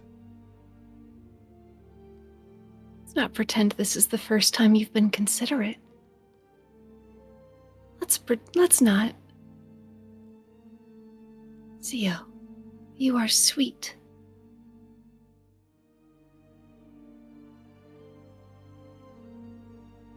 You know, the first time we came to this place, do you remember taking things out of Lucian Whitmore's room, things that he did not need, and giving them to the impoverished? Was that intent if not considering those who had less? And you sought out Roman Dew when you saw he was different. You wanted to learn about his experience and gain his perspectives. That's considerate.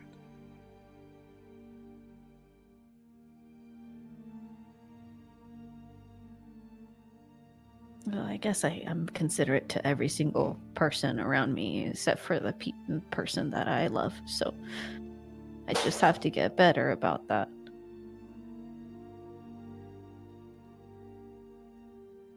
Zio.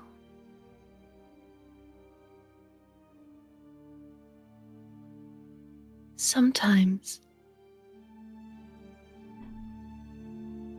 the ways in which we show love are not the ways in which it is needed.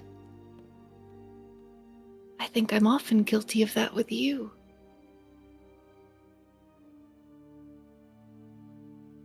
Doesn't mean the love isn't there.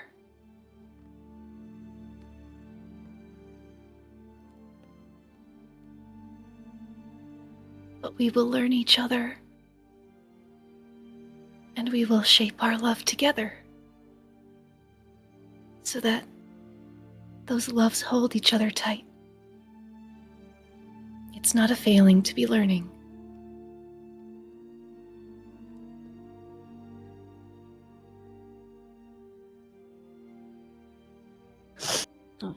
You have to remember that too, then, now that Lazuli won't be here.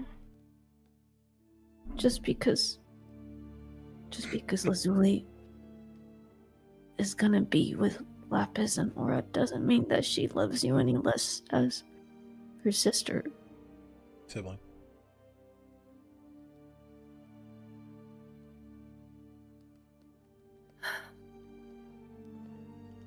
Oh, Zio, that's a hard lesson. I don't know. I don't know how ready I was to hear it.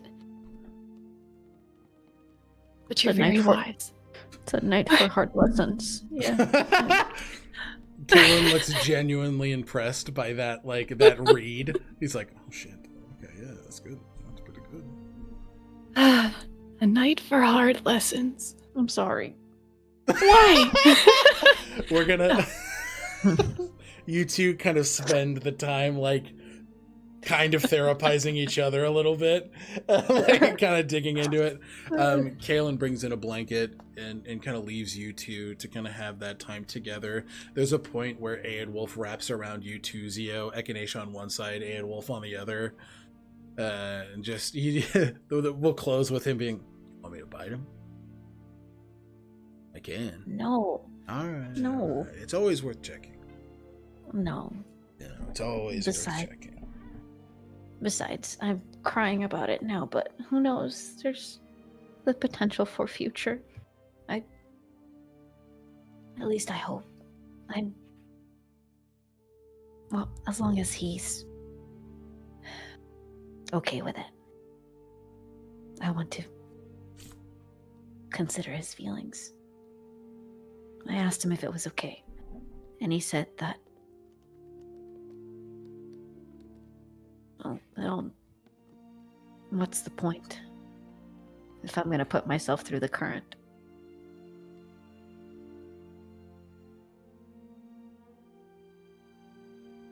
All things end. And they are not less important for their ending. No matter what you choose, Xio, it will have been worth loving you.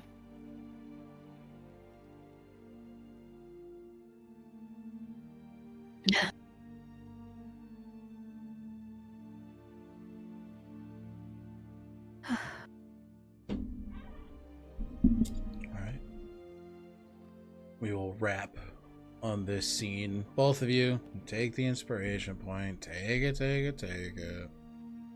You beautiful role players, you. Alright. Guys, we should go burn down Isandro's house. Am I right, gamers? No. I'm joking. Okay, so at this point, Whistle, you have returned to Iothalor. I'm sorry. What? Hey, as we're coming in, just on that final approach, Yeah, Iothalor is in sight. it is. Whistle's gotta ask. So, what happened with Nixus?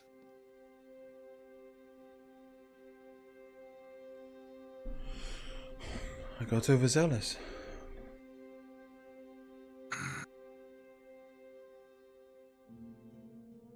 Listen, I'm certainly not one to be preaching about killing or not killing people. No, you're not. I'm also not one to really be in the position to tell you what to do with you. No, you're not. We're in agreement. We are. Where we disagree is maybe that one of us isn't being honest with the other. Oh, that's rich. Am I right? Doesn't matter. Hmm. Whistle, I'm what you made me. A weapon. I do what weapons do.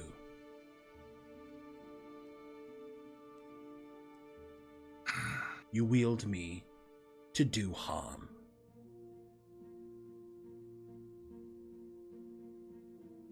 And, whoops, sorry, too much. Apologies. Apologies. You want initiative? Fight your dagger, dude. In midair. Yeah, just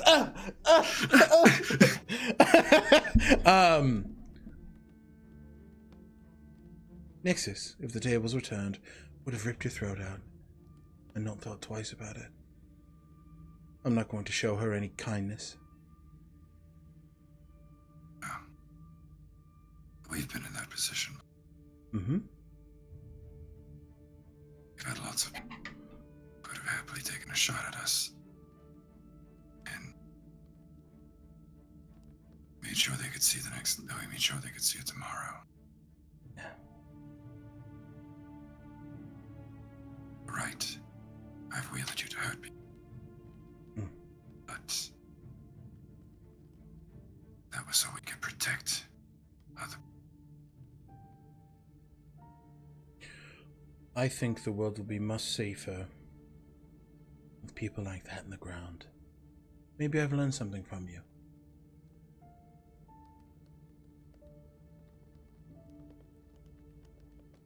I almost forgot for a second then which one of us was the teacher. Hmm. Oh.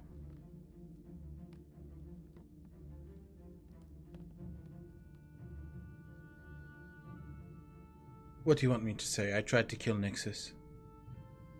I'm not sorry, and I don't regret it. Very well.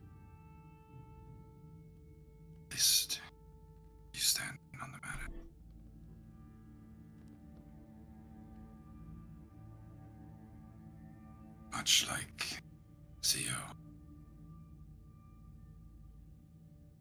Good reason to dislike the Iron Legionnaires. I understand that.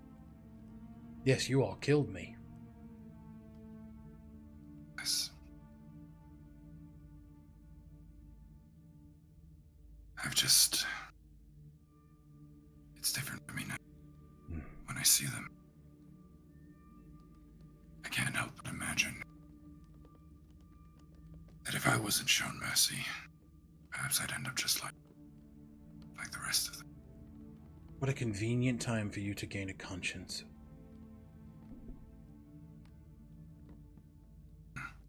I was already bleeding out. Dead on the floor.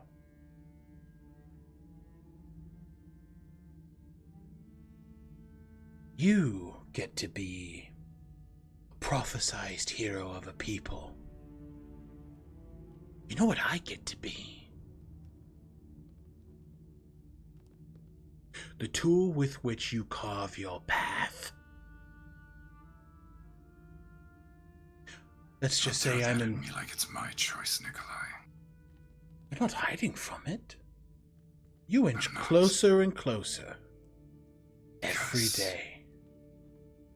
Because more we learn about the Divanthian magic, the more likely we are to restore you to your body. Yes. Yes. That's a goal. Like I've told you before, since you're so good at listening to me, remember, I'll carry you. And your guilt. Well, it should be a light load. I feel no guilt. Not anymore.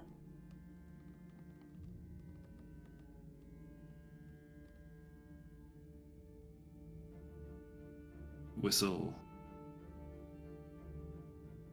doesn't respond. Yeah.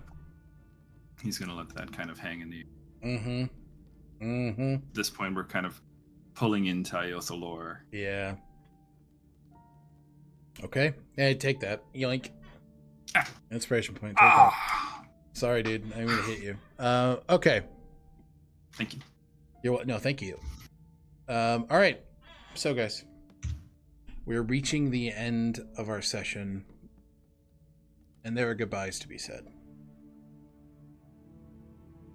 So, Lou, how does this farewell begin? I'll say, even just after the night that she revealed that she was leaving, that night she went up the spire of the Changebringer, or Celine's spire, like she had like one of the first times in Iothalor. Spoke with Fritz about his past witches and their lives and the changes and the transitions and the goodbyes. She spoke with Richter too and her family, but she needed time alone to just process this pain in this chapter. It's the first big shift, but she also realizes that it's not going to be the only one. Life changes and people come and go and come again. So it's definitely through tears that she connects with her family. And I think tries to be kind to Echinacea in the coming days, but is also shy too. But on the day that they plan to leave after going to Uramil to alert him that they were going to depart, I think it's probably early in the morning, or I don't know how one gets to the Fey Realm.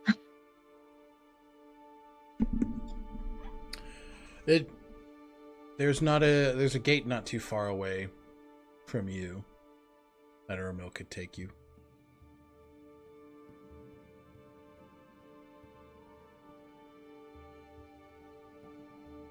she'll have told Whistle whenever he came to town back into Iathalor her plans. I don't know if Whistle would have just understood next chapter, if there's anything else. Absolutely. As far as Whistle's concerned, it sounds like a more peaceful, safe existence, and that's what he wants for you. Lazuli gives curt nods and well wishes. Senses that this is another person with another mission and another destination, but has felt safe with you and has definitely garnered a lot of respect for Whistle and hopes his path is safe. When it's time to say goodbye,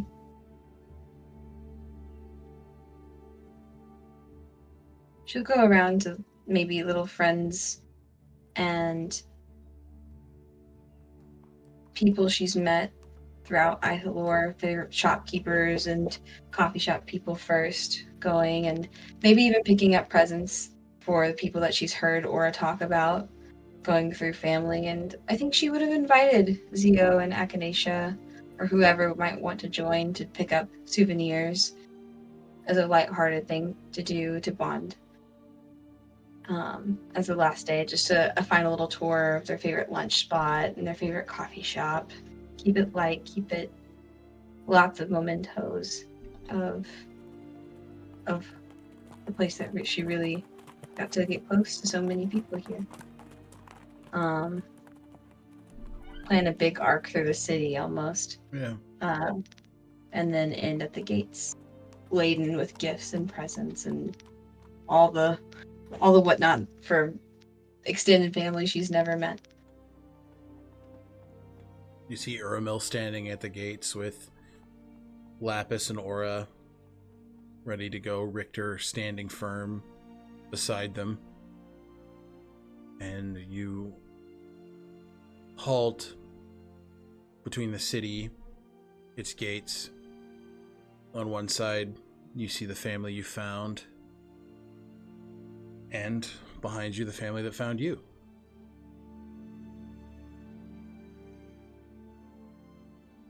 Lazuli had gotten quiet once she caught sight of the gates and slowed further and further down.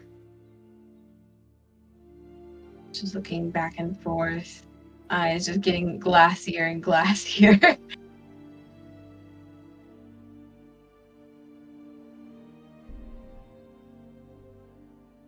She looks to the faces of her friends, her party.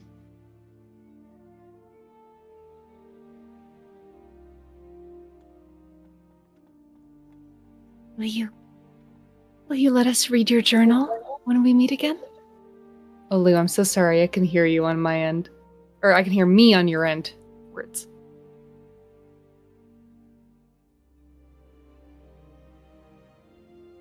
Of course. And I have a bookmark. And I also found this, or made this. And Lazuli will grab from her satchel a periwinkle silk aster and give it to Echinacea to put, if they wanted, into their terrarium. I don't know if it has to be a real flower or not, but Echinacea has the terrarium with Monroe's brass flower float down and places them side by side, unaware of the conversation Lazuli and Monroe had about not stepping on flowers, and the aster sits next to the brass rose, and I think the two of them orbit each other in this gentle synchronicity. Echinacea smiles looking at those. Are you allowed to take things with you? I sure hope so. Or a mode. Yes, you can. Absolutely. Yes. It was a dumb question. I apologize. No. All right. Echinacea, it's not enchanted. They just pull out a tiny bell. Whatever magic is wrought upon this, I think you ought to do it.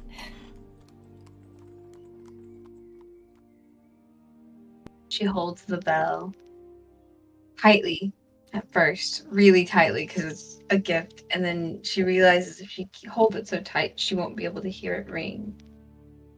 And so she holds it more gently, gives it a little tinkle, and Sounds like your wings. and fastens it to her cloak.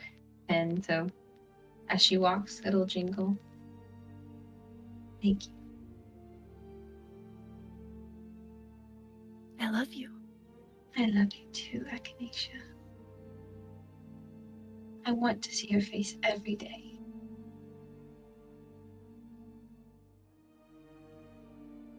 I want you to be happy. I think both of those things aren't always possible. But that doesn't stop our love. She gives Echinacea a huge hug and like flutters them off the ground. They fly with her. I will see you soon. I will see you when you're ready. And not a day sooner.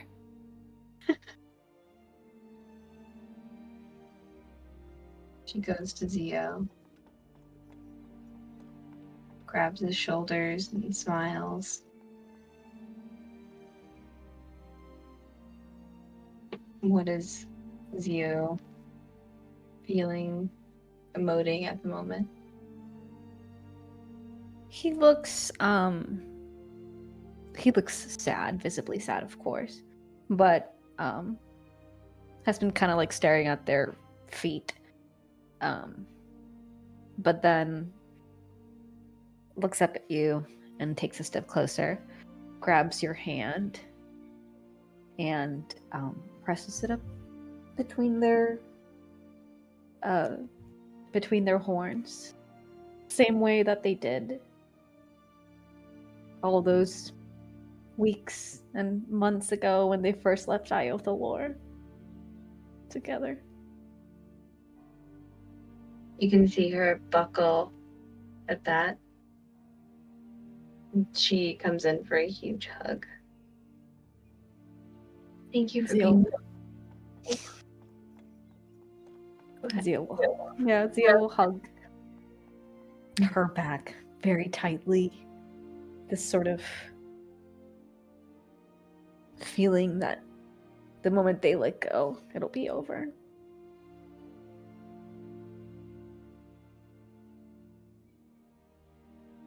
Thank you for being one of the very best friends I've ever had. Please be kind to yourself. I know you'll do wonderful and great things.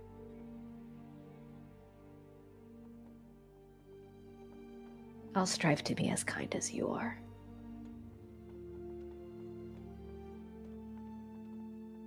And I'll write you. Yes, please. Especially when we're headed to Scorched Isles. Like I said, I'd really like if you could meet my family. I would love to. And hopefully I'll bring goodies from the Feywild. I like presents. I can promise you that.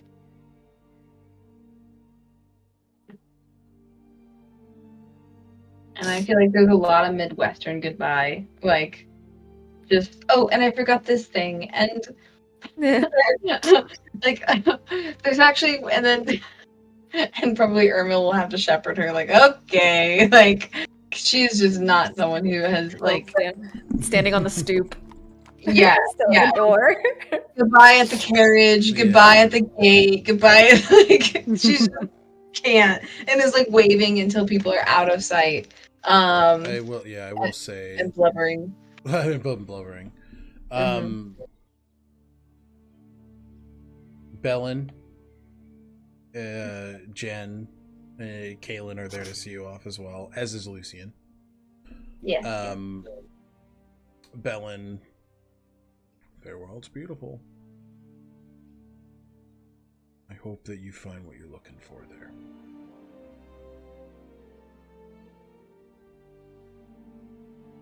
Big giant hug. Big squeeze. Mm-hmm. Jen is just...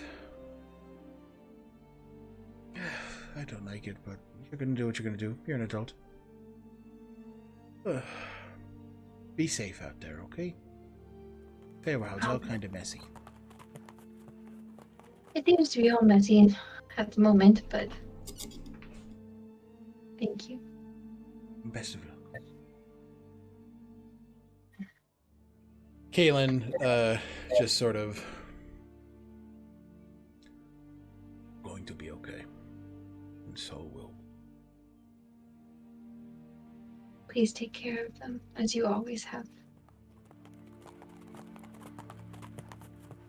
I will. Thank you for helping me understand the ways of the cleric. You are welcome. And Lucian approaches last and just looks between Uramil, Lapisora, Richter, and just...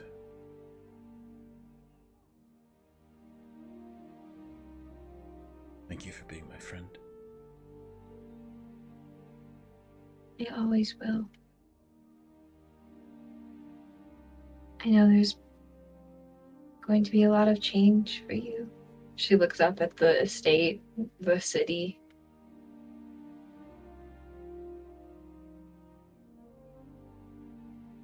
There's a lot she wants to say, but she just doesn't know how to say it. But she gives him a big hug. Feeling that silence and just reciprocating the hug. Athalor will always be home to you two. The hug tightens. We will miss you. I will return. It won't be long. I just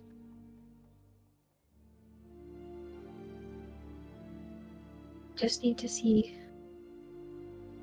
where I'm from. She looks up with him, hope in her eyes. She's just trying to share that twinkle of there is wonder and unknown and excitement for me, and I must follow it. I am Fae. You know, there is. It is just something that I feel like I must do. And there's pain here, but it is worth it. But she doesn't want to cause anything unnecessary. But she's taken her big hugs. She does her classic, straightens her clothes, gets her ankles and feet right, does a little twist in her hair, kind of shimmers and catches the wind. And she clacks away to join Richter and her parents.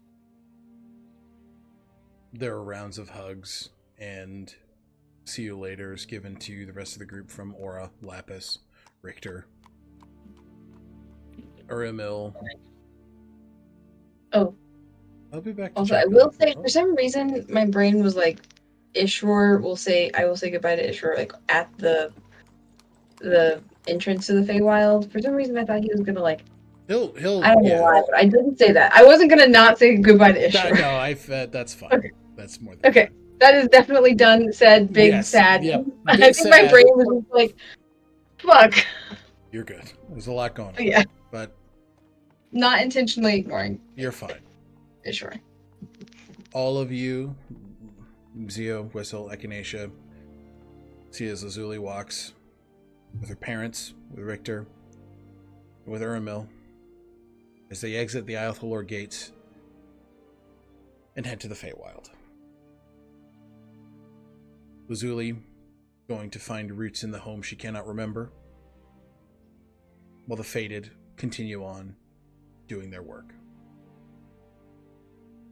And that is where we're going to call this chapter of Known Realms Tolesh.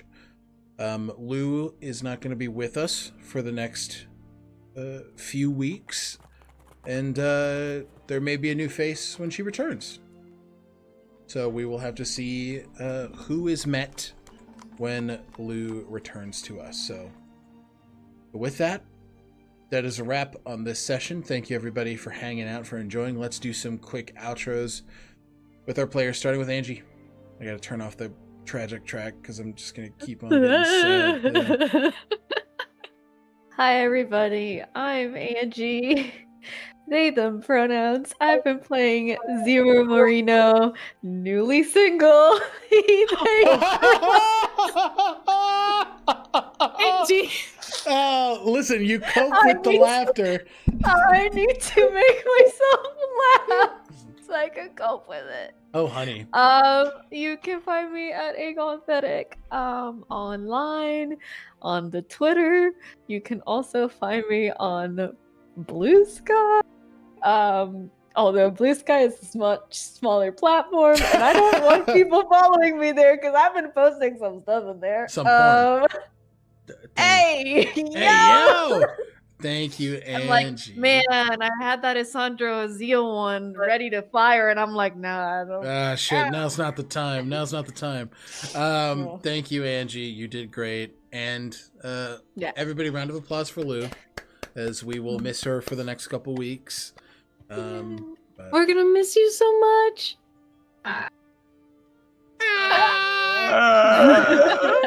It's all good stuff, though. Fun end of summer activities, so I'm very grateful. And I'm back. Thank you very much. Lou did all of our campaign art. You can find her at Luzalia_art on social medias. We've been doing this for 81 sessions, but baby girl will almost always forget to plug herself. Love you. Always. David. I'm just saying, it was a joke at the beginning when I said I was playing Lazuli. Now it's an option. No. Right? Okay. But for now, my name is David. My pronouns are he, him. I've been playing Whistle, the Hobgoblin Fighter. Yes. Also he, him pronouns. And you can catch me here every week as Whistle. And you can also catch me over at Stealthy Elf Productions as the game master of a couple of Pathfinder 2nd Edition games. That's nice. And last but not least. Hello, I am Button. My pronouns are they, them. I am Bluebluebutton on social media. And when I am not here playing Echinacea Belrose, you can find me over on Stealthy Elf Productions in the Unearthed Inheritance campaign, where I play Chris, who is not sad right now, unlike Echinacea. Hi, Mooney. Hey, everybody. I'm Mooney. My name is Alec. Pronouns are he, him. You can find me all places on the internet at Tales Archived. I'm the Archivist here for Known Realms Tolesh. I cause the sadness. And then you can find me over as Finn Reese, Yod Blood Fighter. Here's the Stereo Unearthed Inheritance over at Stealthy Elf Productions. Thank you guys for hanging out. We will see you next week for Chapter 82 as downtime continues. And I think we're going to commune with a god. Bye-bye. You guys are out.